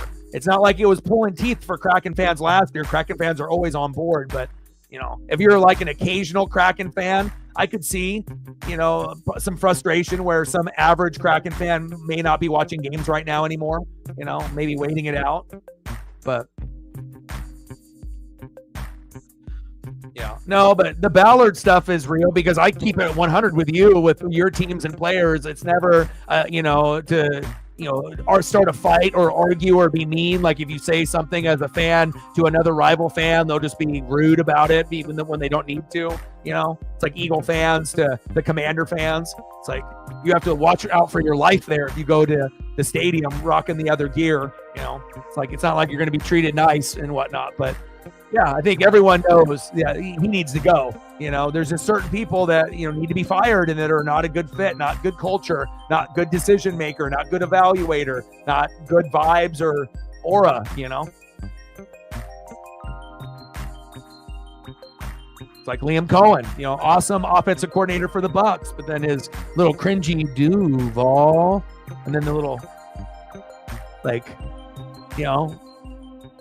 I hope that he has, you know, as much success as he can get, you know, but I mean, some OCs are going to make it as head coach and, you know, others not so much. 5-3 Ducks. I guess tomorrow, maybe we'll do NFL. We'll talk about the Super Bowl, AFC, NFC championship game, maybe do like an NFL Q&A or whatever. And then we can go into food or any other topic that we want to, maybe just go for like an hour or two, 5 to 7. Unless we get on a huge like dono train and run, and then maybe we go for another half hour after that. And then Thursday we'll do Kraken, 7:30 ESPN against the Sharks at home. We should win, but I said that today, and we're playing the fucking Ducks, and we're down 5-3 at home, but we'll see. Hopefully the Saints will hire, they can't hire Kellen Moore yet, obviously. So, but I assume that we're going to have to wait till the Super Bowl is over, and then the Saints will hire Kellen Moore. And then I don't know about Friday. And then Saturday is Royal Rumble, baby. Let's go, dude. 68-63. Your boy put on the Mitchell and Ness. Let's go. Yeah.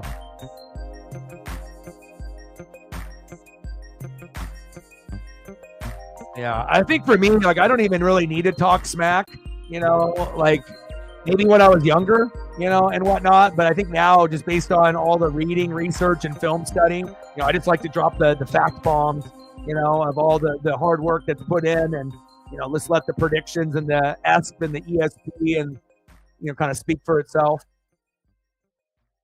Especially now with like this generation and like, people face to face and online, it seems like it definitely gets a little bit more like out of control, and a little bit like, you know, too personal. Like, you know, there's not very many people that can just, you know, casually kind of jab at each other and talk shit and keep it that way. There's some people that can do it, But if it's people that you don't really know very well, or it's like a rival fan base, I mean, it can get, definitely way more nastier than it needs to be, just because, people are nasty. That's just how it is, just fucking no respect, rude as fuck, like just Adler with the layup, baby. Let's go.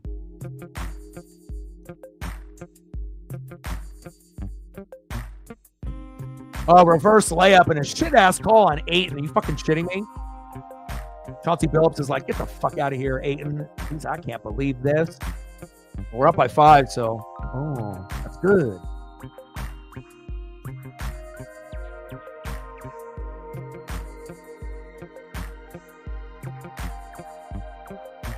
Yeah. But if you get some like random, Rams 49er, fan that, it's like you get rival fan base, stuff like, certain fan bases like to argue more than others too. Every fan base will have good people and bad people, period. 5-3 Ducks on the Kraken. But also too, I like being able to go through like many different, camera angles. Like I can make it a hockey stream on the fly. I don't even have to be here. I don't even have to be here, right? I just disappeared. Here I am. But I like being able to kind of have that versatility. Because on some like streaming platforms, you can't do that. Like, you can't do pictures. There's obviously certain ones that have established different tickers, that you can get and whatnot. But back in the day, not every platform gave you a ticker available at the bottom of the screen. Different formats are cool, different programs, different looks.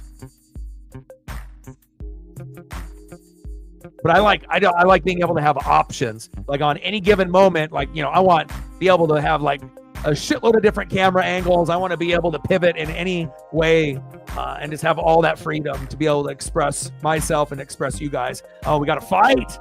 But they're not letting them fight. Boo. The refs break it up before even a punch is thrown. McTavish, he wanted to smoke. McTavish wanted to smoke there.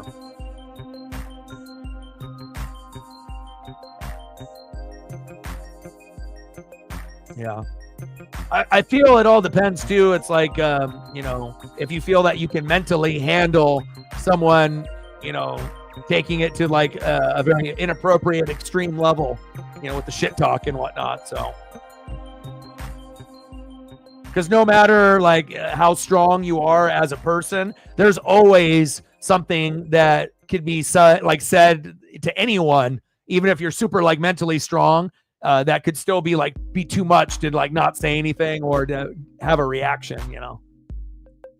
I feel it takes up too much, good positive energy, to kind of, go back and forth. But again, you might be able to be more civil with a random fan base like Rams, Niners, like actually have someone that's like, someone you can vibe with. Because again, you can be a fan of the same team, be in a fan chat like you are, right?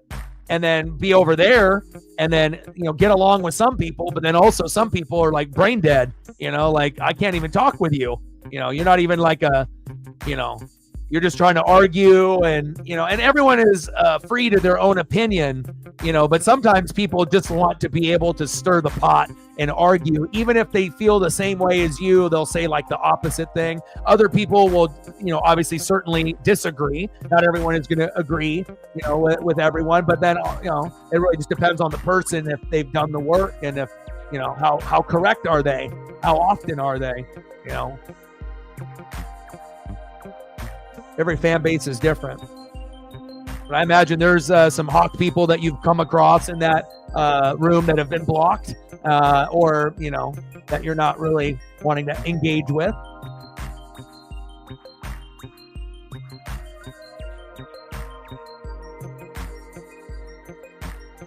We're up by 3. We're keeping it going. 70-67. Let's go. Dunn, Stevenson, everyone's kind of getting into the mix. And now they're trying to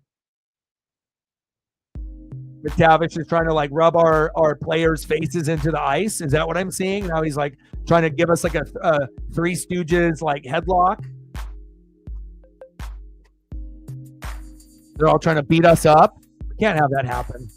If the Anaheim Ducks are beating us up and we have a bad goalie, we're in trouble. If we're getting beat up by them, I mean, if we're getting beat up by some of like the tough teams, like, you know, Vegas Golden Knights beat the fuck out of us. Okay, fine. They fought us a couple times, beat us, but we can't be getting beat up by this team. Damn it! We got to have too much pride for that. Come on, Blazers, get back on D. Giannis with the left and good. 73-67. Come on, Blazers. Scoot, top of the key. Passes it back out to three. Jamani Kamara, another underrated Blazer that I don't know if Blazer fans thought he would be anything. And sometimes those guys, and Denny Advia, you get these guys that you think, oh, they're just role players. But sometimes they play like they're the best on the team or a very good piece. Aiden for a fucking air ball. God damn it. Shoot the basketball before it gets down to one. Golly. Blazers and Kraken were doing good early. Blazers still kind of keeping it at this point, but we need to make up ground. We're down by 2. Blazers actually playing defense in this game. That's a rare thing. Like, teams that don't play defense really get on my nerves, you know, and especially like when you know you have a good defense and then you play like shit, like if I'm watching like the Buccaneers or whatnot. Like, Mariners normally aren't really known as being like a great defensive team overall. I mean, sometimes I think the label will be like, you know, we'll be pretty good depending on our roster, but I mean, right now we don't really have a good defensive roster. But Blazers tonight, they're trying. Kraken, we need to get some fucking goal scoring. Ayton at the top of the key, thinking he's Allen Iverson. Crossover, hands it off to Scoot. Takes a 3. Scoot Henderson, 0-0. Love it.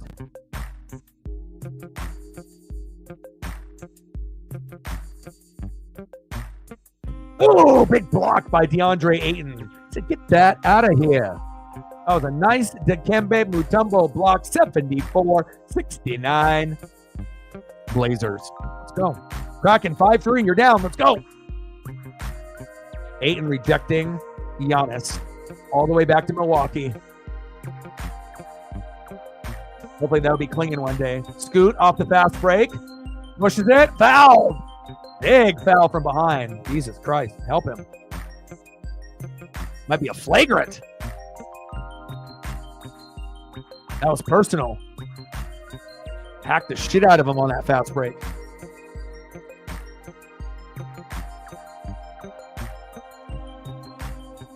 Andre Jackson. Bang! They did get ball, but there was a lot of body there. Lillard tried to run by him. Already got fouled there. Really got fouled. Blocked from behind.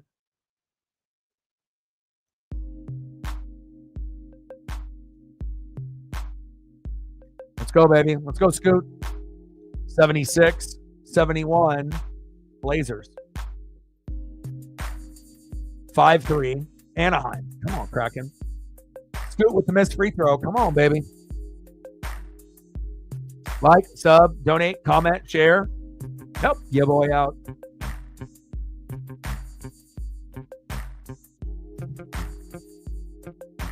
Free throw is good. All right, now we got to fucking play some defense here. We're up by 5, 76-71.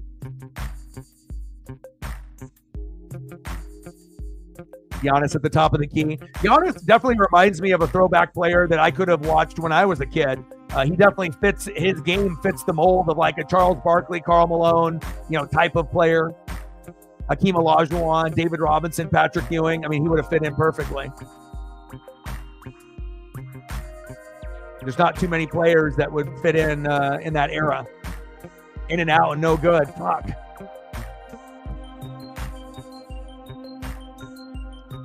Giannis down low. Denny.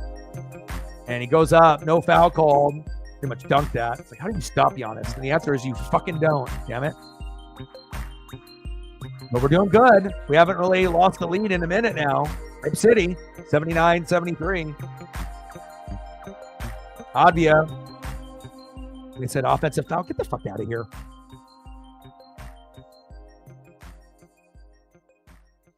Officiating has not been 50-50 this game. Chauncey might get ejected.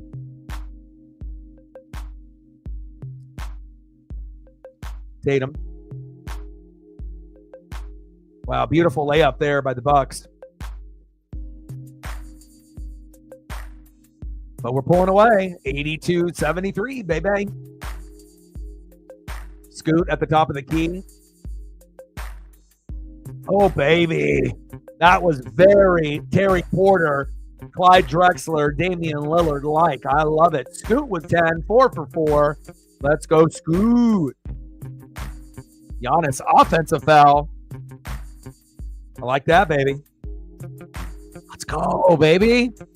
82-73 Blazers. I need the Kraken to score 2 goals as fast as they can here. Maddie getting on board here. McCann and Beniers. How about those two? Scoot at the top of the key. Pick and roll. Shaden Sharp. Ayton. Bang. Sharp for 3. Let's go. That's what I'm talking about.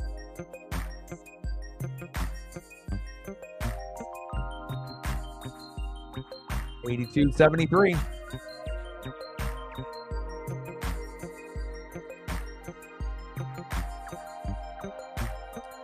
We're at the second intermission. 5-3 Ducks. We're down to one more period to try to get 2 goals and pray to God that Grubauer doesn't give up any more this game. I don't even know who our backup is if Decourt has the night off. Advia. Jumper is no good. Giannis, top of the key. Good. Good defense. Denny with the rebound. Fast break. Push it, Denny. Alley-oop. Ooh. That would have been something. Giannis. Alley-oop, and that was stolen. Ayton with the steal. Scoot. Fast break. Scoot. Denny. Denny. Corner 3. Sharp. Bang! Oh, baby. 82-75 Blazers. Yes, sir. Oh, we got one more period. Kraken, come on now. Is there anything? Let me see. What's about college basketball for men tomorrow? Like, does Duke play tomorrow? No. Nothing really worth doing on the college hoop level.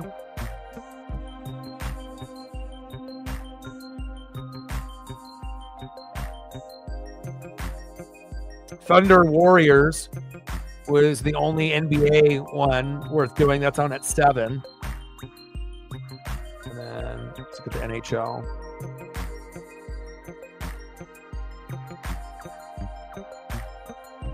Nothing really there either.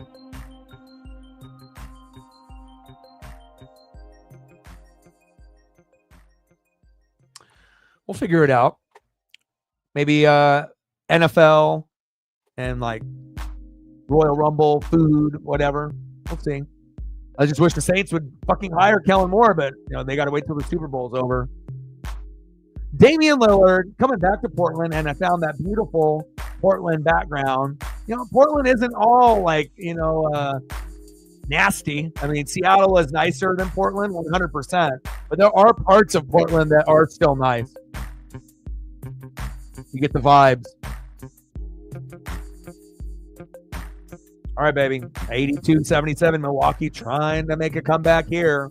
Kraken in the second intermission down 5-3. Top of the key.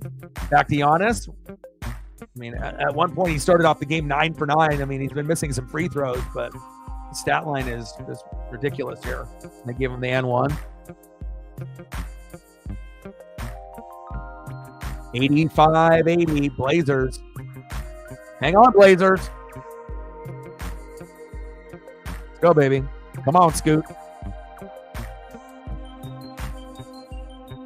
And hopefully the Kraken can get 2 goals and not give up any. But Giannis is at 29, 14 for 20, only 1 for 5 from the free throw line, but 7 boards. Giannis is definitely a throwback player.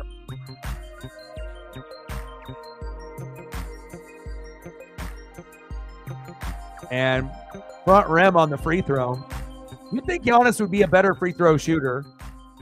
I mean, he's not as bad as Shaq, but not a good game for him at the line. 85-80, Blazers. Scoot at the top of the key. Giannis on the switch.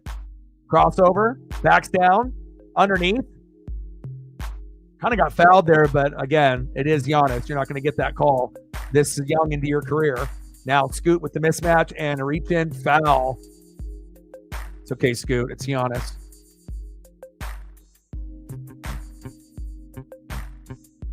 That's cool. Anyone that has like connections to any type of professional team or amateur team, that's always a neat thing.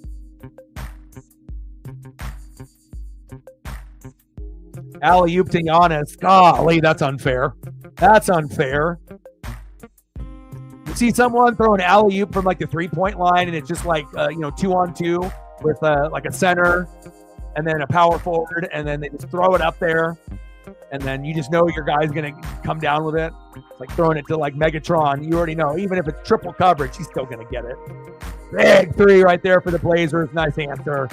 Denny Avdia, 87-82, Rip City.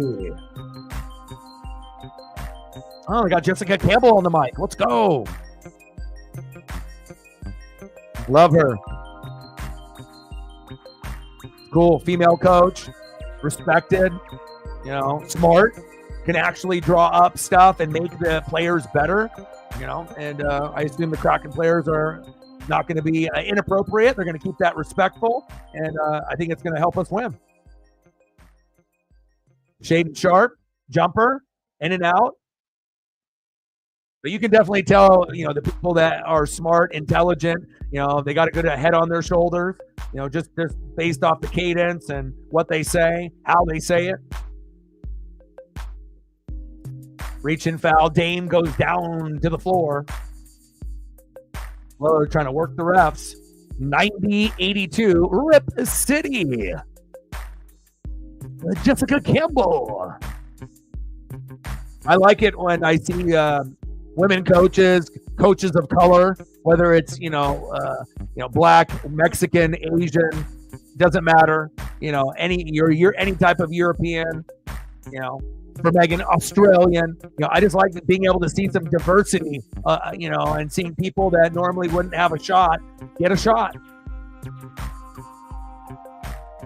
Woo, Lillard with the layup, making him look silly out there. Oh my. 90-83 Blazers. Yeah. I mean, especially, there's not very many females that have jobs. If you are one of the first, or any to get the job, they're obviously not going to be hiring you just based off your physical appearance. You have to be able to, have that intelligence to, make the team better. Oh, alley-oop, no good. And I think that I've seen some of the stuff that she's worked on with like Maddie Beniers, and it's just like one-on-one or one, with, two skaters on the ice and just working on drills. I like seeing that. Denny, let's go. All right, Bucks, I see you. 90-87 Blazers.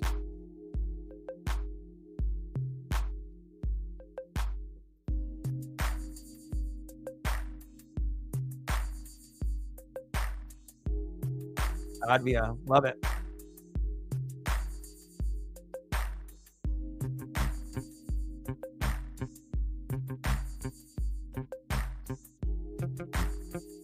Yeah, it's cool. It'll inspire, people. Like, we've seen like a female goalie back in the day. Like, you might not be able to be, in the NHL for a long period of time, or even on the amateur, level, like a WHL or any, league that's lower. But I think that, if you got a passion to play, we've seen, the special athletes that are uber determined. And again, if you put in the work, and you obviously have to be blessed, with some good genes, and you have the work ethic, and you put everything together, and sometimes you get these special individuals that get these special opportunities to show that they can do things on a level that many can't.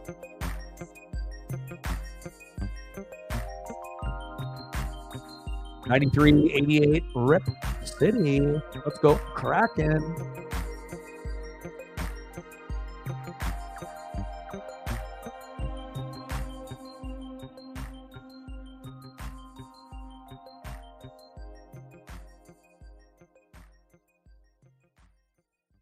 Giannis with 33 points. Really?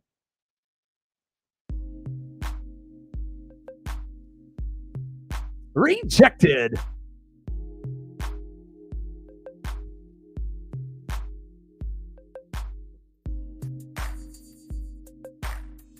Like, sub, donate, comment, share. I don't know what we are on the likes. Let's get some more. If you haven't smashed that like button, please do. Middleton for 3, no good. Junior for 3 is good.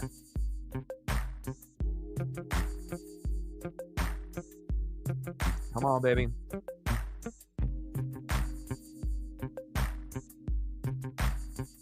Cool. Simons for 3 is good. It's always cool to be able to, find, different hobbies and passions. Not everyone will find them at a young age. Sometimes you'll find these passions of things that you're good at, later in life. Not everyone is on the same schedule. Some people will have it, from 5 to 10, others 10 to 20, and others will be 30, 40, 50 and above. Everyone's on a different timetable. Facts. Let's go. 97-89 Blazers. 2.5 seconds left here in the third. Let's go.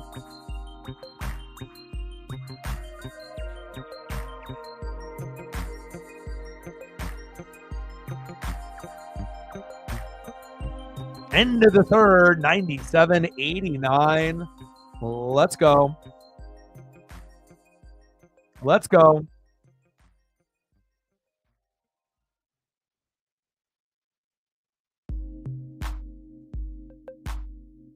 Come on, Kraken. Hopefully something good will come out of this particular third period.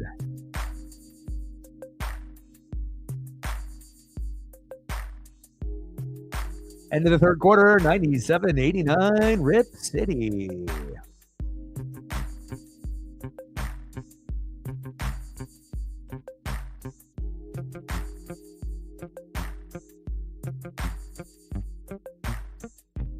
Off the glass and good. There you go. Denny is ridiculous. He kind of reminds me of Rudy Fernandez that we had from a long time ago, but better. And Rudy was like very loved here in Portland. Like anytime you end up getting like a foreign-born player that's like a three-point shooter, like specialist and, fan favorite, and, it was a different type of vibe. And I imagine some of y'all have, particular players that are like that. They might have not been the best player in the league or even on the team, but they brought something special to that team, as a sixth man or a starting 5 member and just a good, specialist on whatever that is. Oh, and 1. Denny. Oh, my. Denny is ridiculous. Oh, my. Denny, you're ridiculous. They're all throwing the Cena music up. My time is now. I really miss the John Cena thugonomics. Like, I know he's older now, but, to me, if he would end his career with that, John Cena, that would be the best way for him to be able to go out the way that you came in and whatnot. I miss the Mitchell and Ness jerseys. I miss the freestyles. I miss the chains. But obviously it would be probably harder for him to get back into that mode since he's so much older, but I know he could. It would be difficult, but I know he could. 5-3, Ducks on the Kraken. Intermission, 97-89, Blazers. Let's go.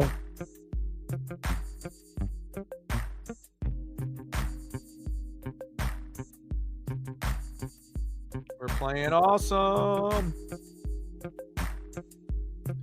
Playing awesome, bro. All the bros are you guys watching? Oh, you watching Blazers? Yeah, of course, man. Blazers. Hell yeah. Now we just got to get this fucking Kraken game turned around. Gotta get it turned around. Can't play the Sharks this way.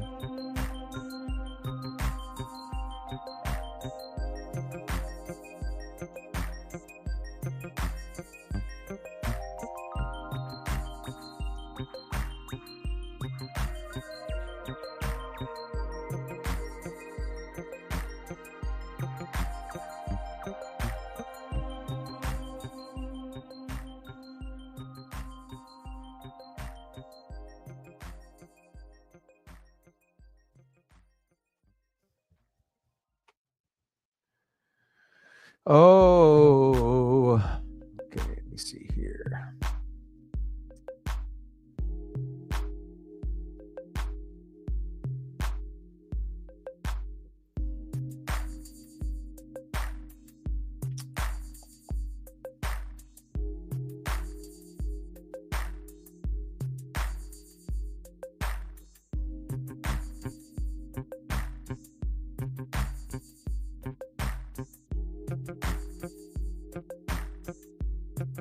Okay. I got a lot of screens up right now. I got too many screens up. I got to consolidate these screens. All right, here we go.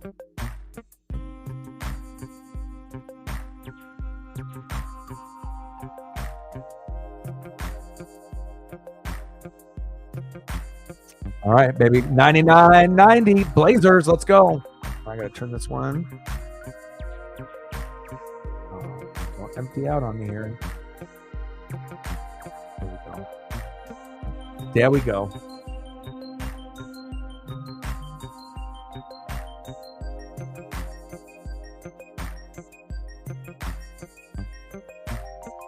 Okay. All right, we're good now. We're good now.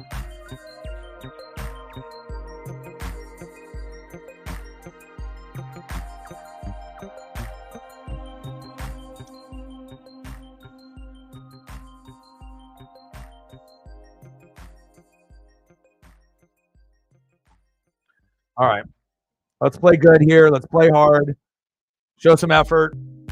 We beat them a few days back. So it's like we're playing better ball now. Blazers can compete with anybody in the league right now, even like OKC and Cleveland.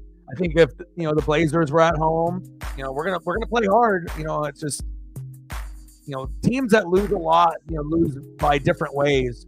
But we got a lot of good core pieces. Just need to find some more tough players. Like the toughest guy on the team is Klingon. He's a rookie. We need more tough guys. Guys that play fucking defense. But we're playing great tonight. Look at this. 104-92. Rip City. Denny's doing great. Anthony Simons. Everyone's getting involved. Third period. Here we go. All right, baby. Kraken needs to score 2 goals. And then if we still got Philip Grubauer in at net, we got to make sure he doesn't give up anything. He's already given up 5. So let's not give up another 5. I mean, hell, we can't even have him give up 1 or 2. We need Klingon in the game. Let's go. Hopefully we can find a way to score 2. McCann, Beniers, boom, 5-5, overtime. Somehow the Kraken win by a fucking miracle. Boom, shakalaka. And then the Blazers win this game. And so far, it's looking like we might. 104-92, Rip City. Come on, Kraken. Let's make it a double dip. Yeah. Well, we're not going to be able to score 3 in one period. I mean, unless you think we can. I don't know. I mean, I was just trying to think about what is the easiest way, most realistic way to win. Scoring 3 goals in the third period based on how we played up to this point, or scoring 2, praying that they don't give up any, and then we go to OT or a shootout and try to win that way. I guess if we had more offensive players, I would be like, oh, we can score 3 in this period, but I don't know if we're there yet. But anything could happen. Big 3. Anthony Simons, golly, puck drop. Let's go. Let's go. Yeah, I know OT usually sucks for us. I know, but I'm just trying to. When I think about predictions, it's always about the mathematics. Like probabilities and that scenario that I've seen hundreds of times with different teams. Like what's the best way to try to actually do the craziest thing and come back and win. Sometimes you can get everything in that last period, and it's like, oh my God, how did they do it? And then sometimes you gotta, just try to tie it up and see how it goes. But I mean, as good as we could be to get to, and they, don't get any, and Drew has a shutout in the third period, yeah, we easily could just fuck it all up in overtime or in the shootout. Klingon, boom, let's go. 106, 9-2. Milwaukee Bucks who? Giannis who? Dame who? Let's go. And we're only down 2 goals here. We need 2 in the third, which is kind of a shitload, but we can do it. They have a better chance of getting 2 goals this year than they do last year. Last year, the game would end 5-3, or maybe they would get like 7-3. But this, I think, year with the team when we're losing, like we have more goal scorers, and I feel we have more swag players on the team. Montour, Stevenson, Taco, like just those 3 alone, that makes the team like a billion times better. Like ask any Kraken fan, like we always, appreciate the players that are on the team, and we don't want to see anyone get traded from the original OG roster. But again, they definitely have been retooling the roster, and it's not like these guys are fucking scrubs. They're good players. Dame, baseline, in and out, no good. Shaden Sharp with the board. Dame on the ground. Sharp, 2-on-2. For the fucking throwdown, and fouled. Wow. Oh my.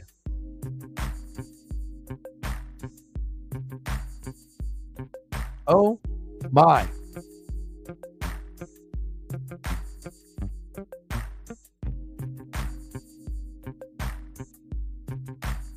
Okay, Blazers look like they're in firm control. Sports gods are like, oh, this is the first NBA game on the stream. Oh, we're going to make it a good one. Okay. All right, sports gods.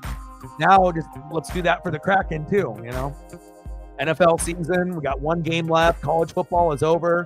Congratulations to the Buckeyes. And we'll see if it's Eagles or Chiefs. And then we got to transition into NBA, March Madness, NHL, NASCAR, wrestling, and then baseball. Shaden Sharp, 17 points, 6 for 11, 3 for 6 from deep. And we're still down 5-3, but they're trying out there. Lillard, down low, rejected by Klingon. What a fucking OG. Fast break, Shaden Sharp. Oh, he fucking missed it. Are you kidding me? Tip drill, and it's good. Ooh. That's my boy, DC, Donovan Klingon. I love me some Kling Kong. He's like a lot of us, for like OG Blazer fans, like he's our like number 2 guy. Like for me, Shaden Sharp is like 1, Klingon is 2, and probably Scoot is 3.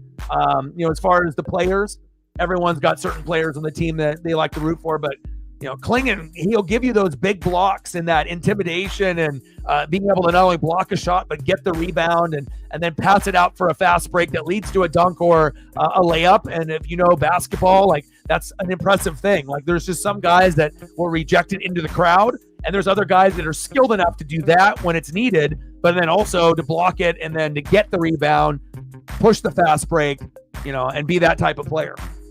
We need that in hockey too. And hopefully we can get something here with Matty Beniers and company. All right, no worries. No worries. So tomorrow I'll post on social media and whatnot, but probably do an NFL Just we'll do a discussion like Q&A or go over AFC, NFC championship game, Super Bowl. Probably do that tomorrow at like 5 for like an hour or two. Cracking on Thursday. And then I'll see what is going on Friday, Saturday, Royal Rumble. 108-92 Blazers. Let's go. Rip City.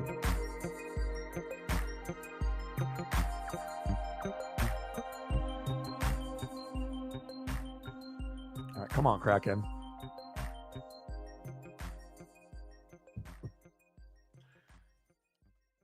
I need to get some volume. When I watch sports, it's like I need to hear the analysts, regardless if they have a good voice or a bad voice. But man, people that have good voices and that are, intelligent and whatnot, man, it makes such a difference when you're watching your favorite sports team or even like your team play someone else and you have to listen to their announcers.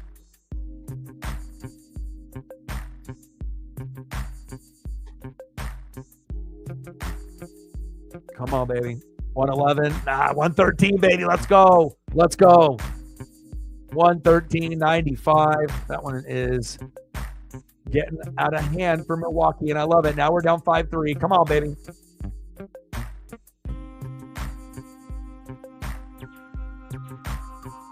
Who's the other goalie that we have? Who's our third string? Who's our third option?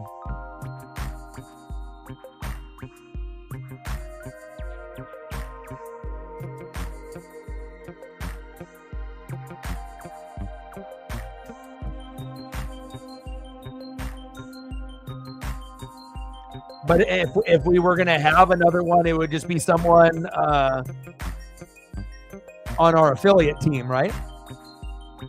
They would just call someone up from the affiliate.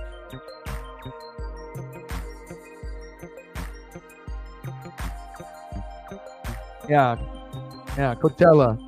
The Coachella guys, right? Some of the Coachella guys, they got some skills, And so sometimes they're, a couple years away from maybe like really having a factor on the roster, but sometimes you get some of those people in there that look like, hey, they could actually maybe be on the roster. They're like, just like with the Mariners, when you have the AAA, like sometimes like you have to send a guy down and, you got a lot of guys that like, fighting for like those last couple spots and whatnot. 113-101, Rip City.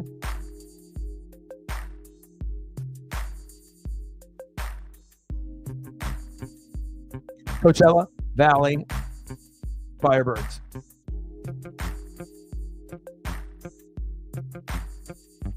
Come on, Kraken. Even if they only get one more this period, that will show me a lot going into Thursday. And again, I don't really feel like this team kind of gets depressed and kind of gives up like last year's team in some games. I feel like with this group of veterans from other teams, like they hold the team accountable. Like even if we lose, it's like at least I feel like they're giving it their all throughout the whole game, and they're just not quitting at any point or just like, fuck, this team is too good, or I'm tired, or I give up, or what's for dinner. Like I like having vets from these other teams join the team to make them more stable. We just need to put the goalie situation together.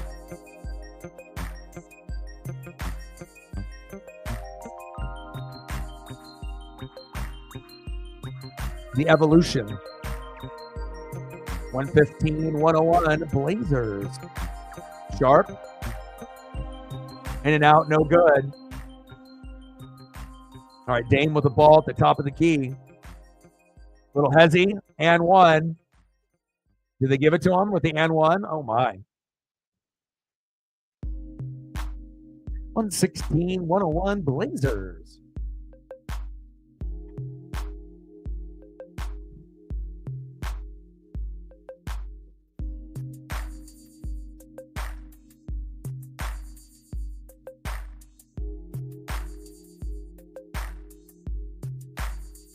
Yeah.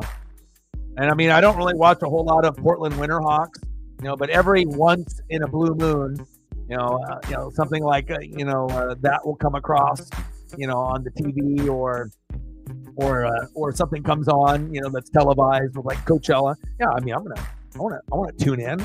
You want to be able to see what like the future is, like what's brewing, what could be on the roster soon. Oh, did we get a goal? Did we get a goal? Let's go. Did we get one? Let's go. Let's go. Did we get one? 5-4. Yes, we did. Captain in the building.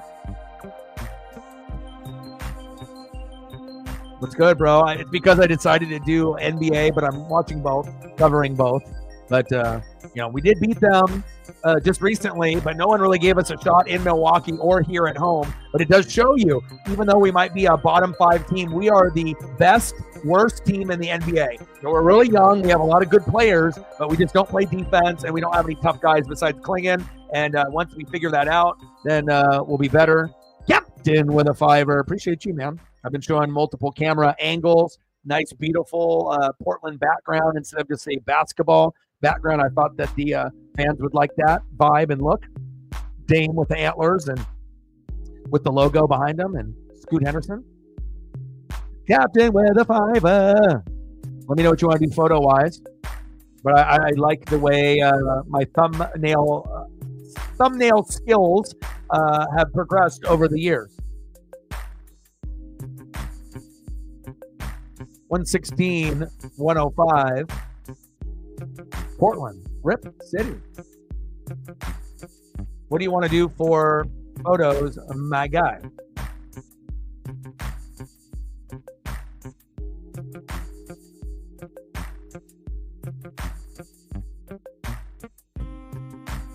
Oh, Giannis to clean it up. I have to look at the stat line. Every time things come up, I have to look at it like multiple places. Oh, Shane Wright. I was about to say I wanted to confirm on the ESPN website if that was the yes, that's who I thought, because my screens I got multiple, so many going here. Denny, Advia, in and out, no good. SGA, man, I can watch him. He might be like besides like me watching the Blazers, that might be like the person that I enjoy watching the most. Giannis with the big fucking flush. Golly. 116-105 after the Giannis slam dunk. So we're up by 11, and we've been ahead pretty much this whole game. 5-4. And again, as long as we can get different players to score, that's kind of what the Kraken do. But again, I feel like this team has better players than we did the previous year, where we have more goal scorers. And it's evident because, again, if we had the situation last year, we probably don't even get to 4. We might only be sitting at like 1 or 2, and we just stay there. So I like the improvement. We just got to get in the W column. Oh, I didn't even know what we were at. I like to be able to show my versatility, when we do streams. We can do the cards on the side, but I can give you guys multiple looks besides just cool photos in general. You get the spinning logos, you get the different camera angles. We'll be able to do this. Oh, now I need the Kraken to come back. What's good with you, Captain? What do you want to see for photos? SGA, got you.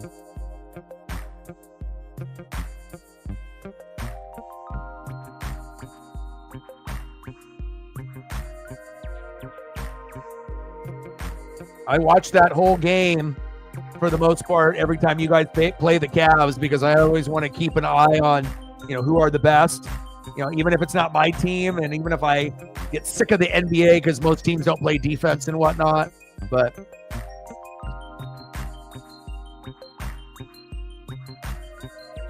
this is definitely, I think to me, the most exciting player to watch. Everyone has different players that that they like, and they might end up being a fan of, like Anthony Edwards obviously is another flashy player and whatnot, but I mean, Edwards can give you a different type of game, but I guess it just depends on the type of player that you enjoy. But I appreciate greatness, and Anthony Edwards and SGA are both great.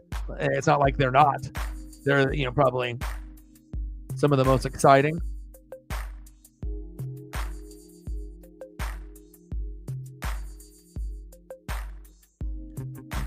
but I think, for anyone that actually follows the game, he is the best off the dribble player in the NBA. Like off the dribble, no one can stop him, and then he can do whatever he wants. Post up, go to the hole, up and under. There's certain individuals that have that ability and dribbling skills, and he's got it.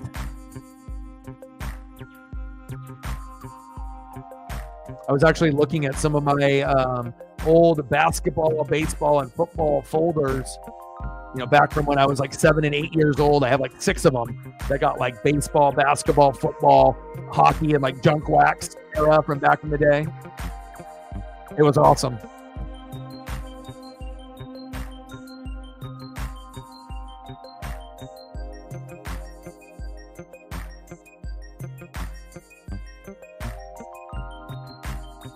But I like watching players that remind me of the players that I watched, when in the 80s and 90s.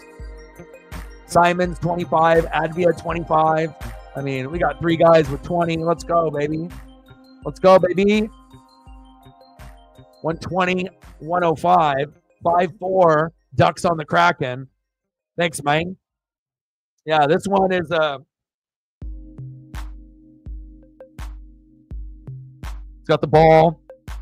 It's an old school Mitchell and Ness, and I don't have too much stuff, but obviously Mitchell and Ness stuff is just incredible, and attention to detail, the stitching, and anything that you get on that company stuff is like it's like one of those things you buy it once and that'll be your beanie for life. Like you probably won't even need to get another one, as if you were to get a different brand. You may have to replace it and try to find something better. But I feel like the combination of colors and, I like that snow wintry vibe, patterns, the creativity, over there. They really make it about style as well as comfort and look, so which is cool.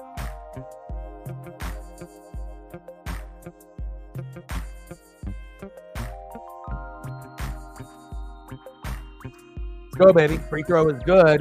120, 105. Blazers. 5-4 Ducks versus the Kraken. We have a chance. We have a chance.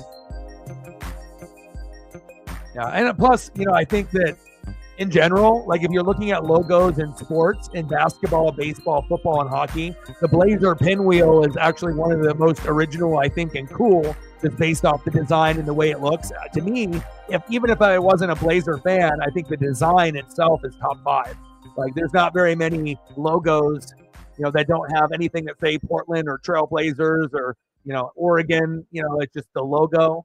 That's when you got something pretty unique and special. So, and then you can always change the pinwheel into different color combos, which they have over the years.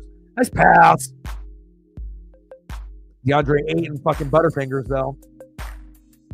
Pass outside, corner 3. In and out, no good. Ayton with the rebound. Still a nice 120-106 lead. Less than 3 minutes to go. Commercial break for the Ducks and the Kraken. Yeah, SGA and Anthony Edwards took a big leap in their game. I mean, they take a lot of fucking shots, but again, they are skilled, and we've seen an evolution in the NBA where at least you can root for those 2 guys. Like, you might not root for some of these other superstars, but, Wemby is obviously easy to watch and root for, as far as, just his height and his skill set. That's like a universal. Everyone's kind of rooting for him to be great. No one's rooting for him to suck.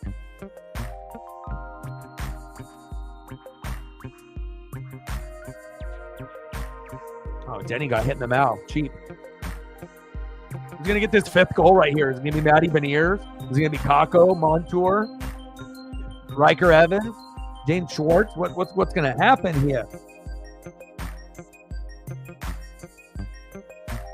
If this NBA game can end, even though I'm watching both, and I can flip the background.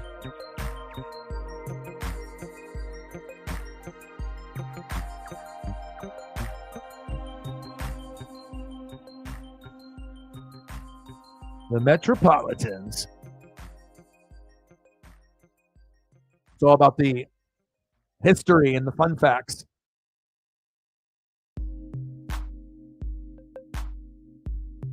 Less than 3 minutes to go. Off the glass, no good.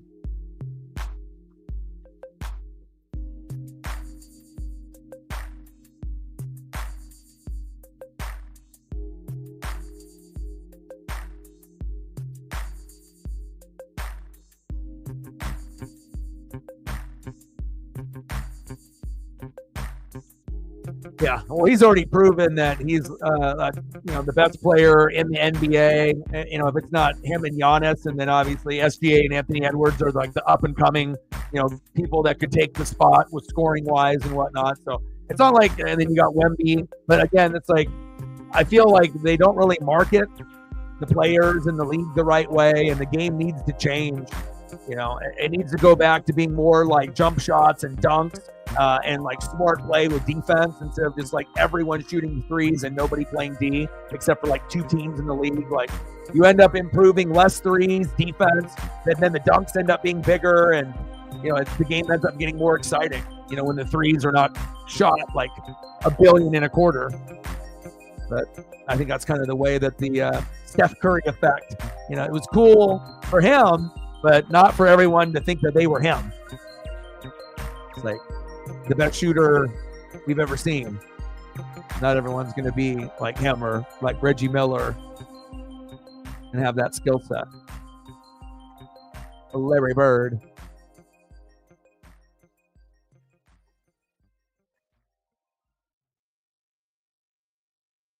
$123, $110. Let's go, Blazers. Rip City, baby. Just need this Kraken catch up here.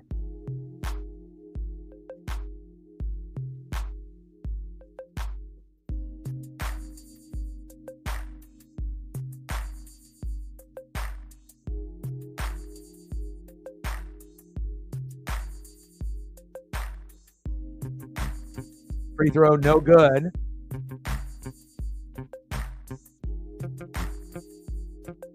All right, Blazers, get back. Fast break. Corner 3. And good. Oh, my.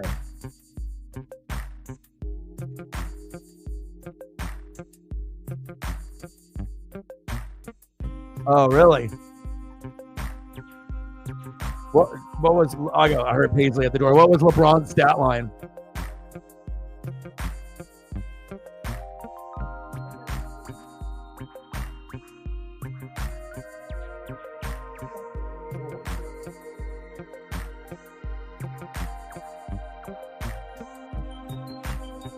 Paisley is in the building.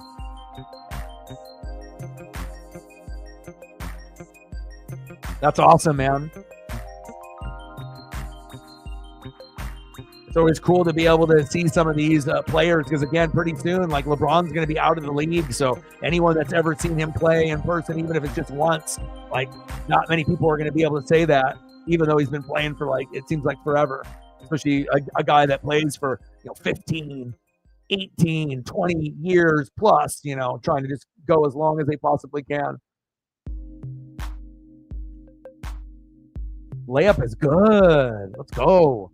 123, 110 Blazers. 5-4. Ducks on the Kraken.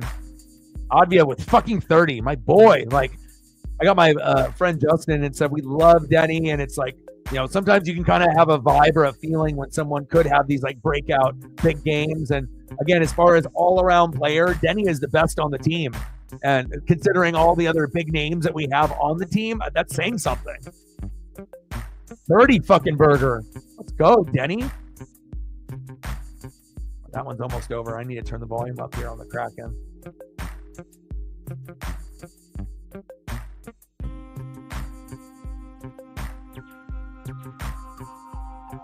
Come on, Riker. So this one can end here in just a moment. We're up by 15. We know it's over. Rip City. Yeah. I gotta check my phone real quick. Rip City.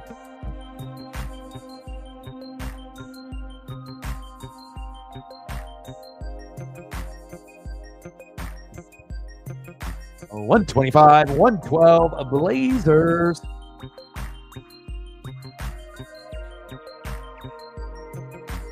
Oh, okay.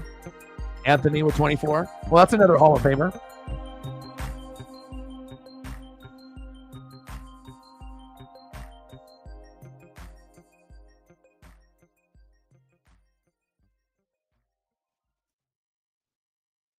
Kako, he says. All right, this one is just about over. 125, 112. Blazers winning both matchups against Damian Lillard and Giannis, and we are a bottom 5 team in the NBA. So, I mean, again, that's let's go, baby. 13-point win. Rip City. That's what I'm talking about. All right, now I got to flip this up. And now we're going to go going from an NBA stream to an NHL stream. Just like that.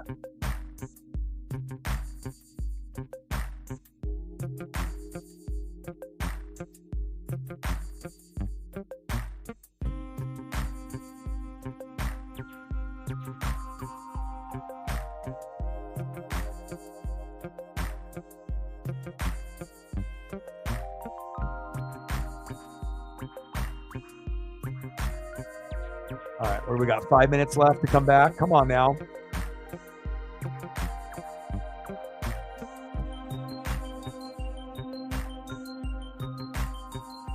Yeah, I mean, it's a Pacific Northwest thing, you know. I think Oregon and Washington are connected, you know, a lot. Again, I feel like the personality of the people that live, you know, are the most similar, you know, from state to state. You know, there's a lot of the landscape, a lot of the scenery, the people. There's not a whole lot of difference between Oregon and Washington people compared to like California, you know, people. Not that people from California are bad. They're not. They're just going to be different. But we're all West Coast. 5-4 Ducks. Let's go. Let's go. Blazers win. First Blazers stream on the channel. Boom shakalaka. Dame coming back into town with Giannis. And they still went beast mode, but we won. But I want this Kraken one, though, because I feel like the Blazers, you know, have still been able to keep wins. And with the Kraken, it's like you get a couple, but then all of a sudden, after you get a couple good wins, then you get like 4 bad losses in a row. And, you know, it'd be really cool if we can come back here and at least just go to overtime. Extend the period of making me believe that we might actually come back and win this. Let's go. Let's go.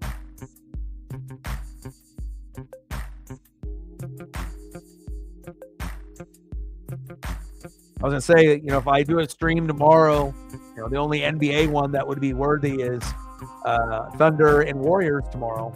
So it's either doing NFL stream at like 5 and just kind of doing a freestyle stream, you know, or doing that particular game.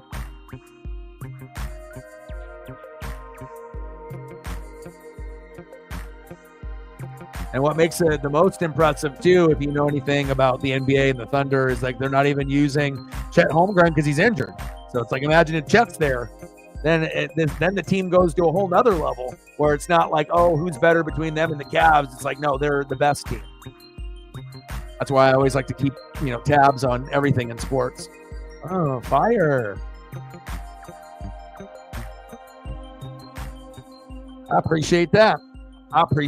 And for, you know, being a kind of a bad team, that's a good win. You know, showing that the Blazer fan base, that this team is still like, we're trying. We're not just like rolling over and getting our ass kicked. Like, we actually do have some good players. It's probably the most talented Blazer team to have such a shitty record, to be honest, that I've seen from this Blazer organization that I've been following since, you know, like 5 years old. So, but we need this Kraken dub.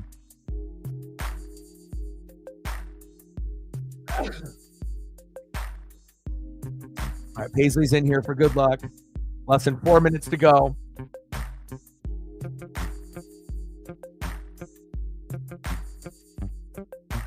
Come on, Vince.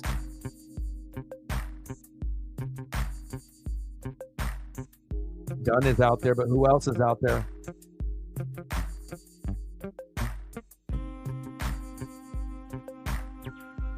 McCann, Tolman, and Stevenson, Montour, and Dunn.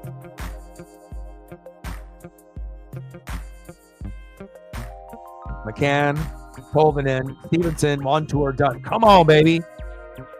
I gotta open up like fucking 50 screens. I need to see all the goddamn stats. I need to see everything that's going on. Hopefully we have a good line here. And we're only down by one, and we haven't given up a goal. I mean, 5 is a shitload. Fuck, they're on a fast break. 2-on-2. Good defense there by the Kraken. Less than 3 minutes to go. Oh my goodness.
Okay, boom.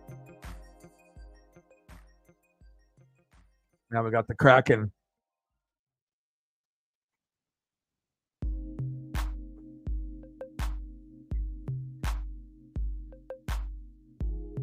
Come on, baby. 2 minutes to go. I mean, you at least made it to 5-4. That shows effort, but now it's like, let's do it for the people that are still watching, still believing, and hoping that they can just keep getting better. And you don't want to lose to bad teams like this. We already lost to a really good team yesterday with Edmonton, so.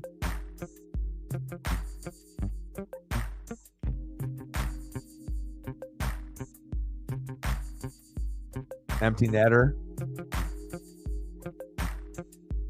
Come on. It's like one decent shot. Burakovsky, Montour, done. Tanev and Matty Beniers. Grubauer, did his part. He didn't give up anything. So where's the offense? Jesus. One good shot there. That was deflected. Yorkie. Done. McCann. Yorkie. Fuck. McCann. And he fucking lost it. Holy fuck. Oh my God. Or no. Now we lost. Damn, you got to be kidding me. But I guess that's the way that it's been going. Frank Ventrano, 14th goal of the season. Arister, 6-4 Ducks. Oh my gosh. I mean, but that was an empty netter. So obviously when you end up giving up goals like this at the end, it's not as bad as if, you have a goalie in net. You obviously are trying to play with an extra player to get the advantage, but at any given point, you get in range just like that. Eventually, the other team will score. And now we're putting a goalie in net. Like, fuck it, we lost now. Now we're not giving up anymore. 6-4 Ducks. I still have faith that we can beat the Sharks on Thursday.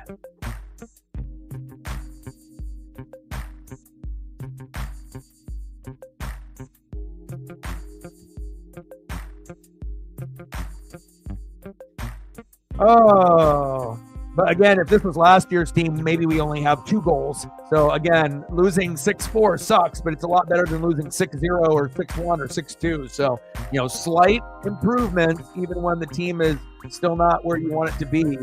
That's what you want to see. So they're going in the right direction, which is a good sign. Just need more dubs in the column.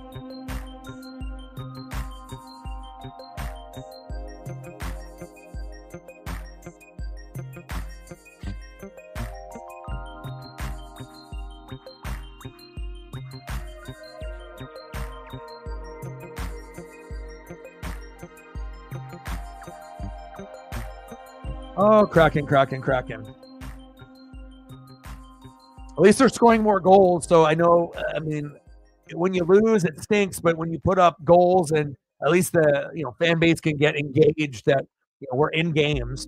We might not win them, but we didn't score more than 4 goals that often last season. I'll tell you that. 3 seconds left. 6-4 Ducks.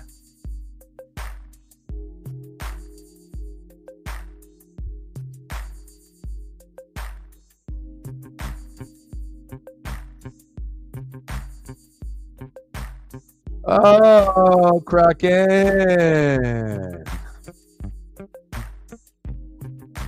And that is a final 6-4 Ducks. Anything that you guys want to see before I go?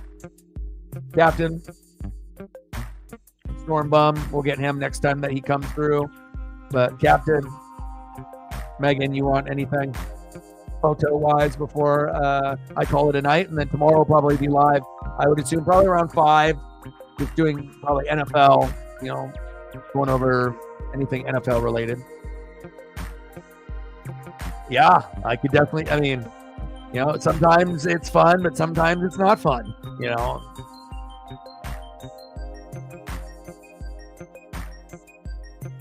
I can do that.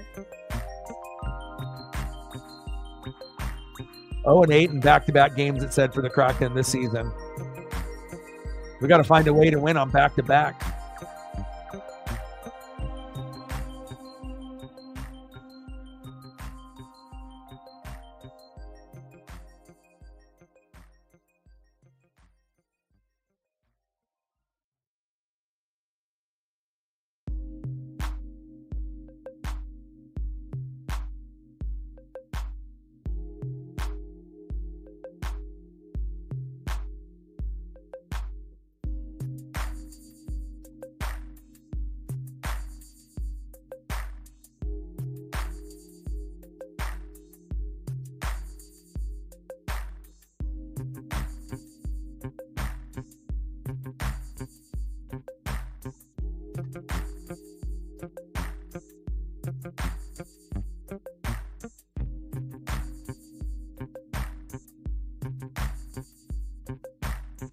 That's a good way to go out.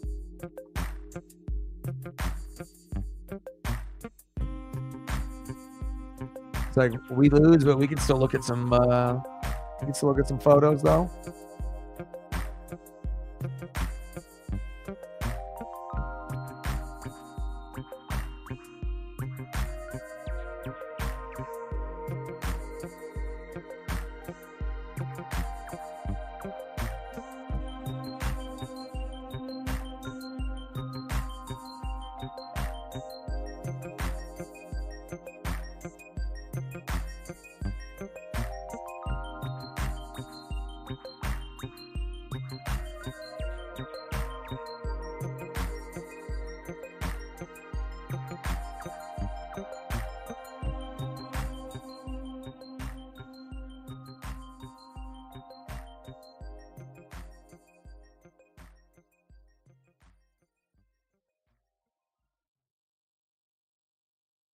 And I'll squeeze a little throwback in there for you.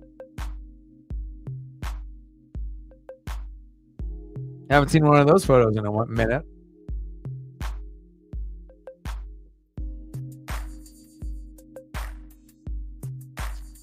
I think one of my favorite photos out of all the Kraken photos is the Winter Classic Joey Decord photo.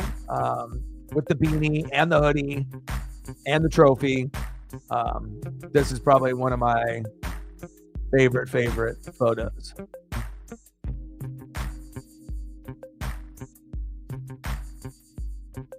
Final 6-4 Ducks. I need to go take Paisley on a long walk, eat some dinner. We'll probably be live tomorrow around 5, I assume, Pacific, and then Thursday, 7:30, ESPN, Kraken. But the Blazers got it done. That was surprising. I mean, I wanted a double dip where we could have Blazers and the Kraken. But again, when you both have teams that are both bottom 5 in the sport, sometimes you overachieve and you do what the Blazers did tonight. And other times the Kraken frustrates you in a game that you should have been able to win. But again, when we have Grubauer in net instead of Decord, maybe if Joey was able to play, maybe we actually win this 6-4. So, but I still believe, and go Blazers, go Kraken, and go Mariners. We're going to get that going here pretty soon as well. Captain, appreciate you. Megan, appreciate you. And obviously everyone else. Sarah for helping out with some of the mod duties, as well as Stormbum supporting, as well as Captain Oreo on the Dono train. And 6-4 final, Ducks, and we'll see where things go the rest of the week.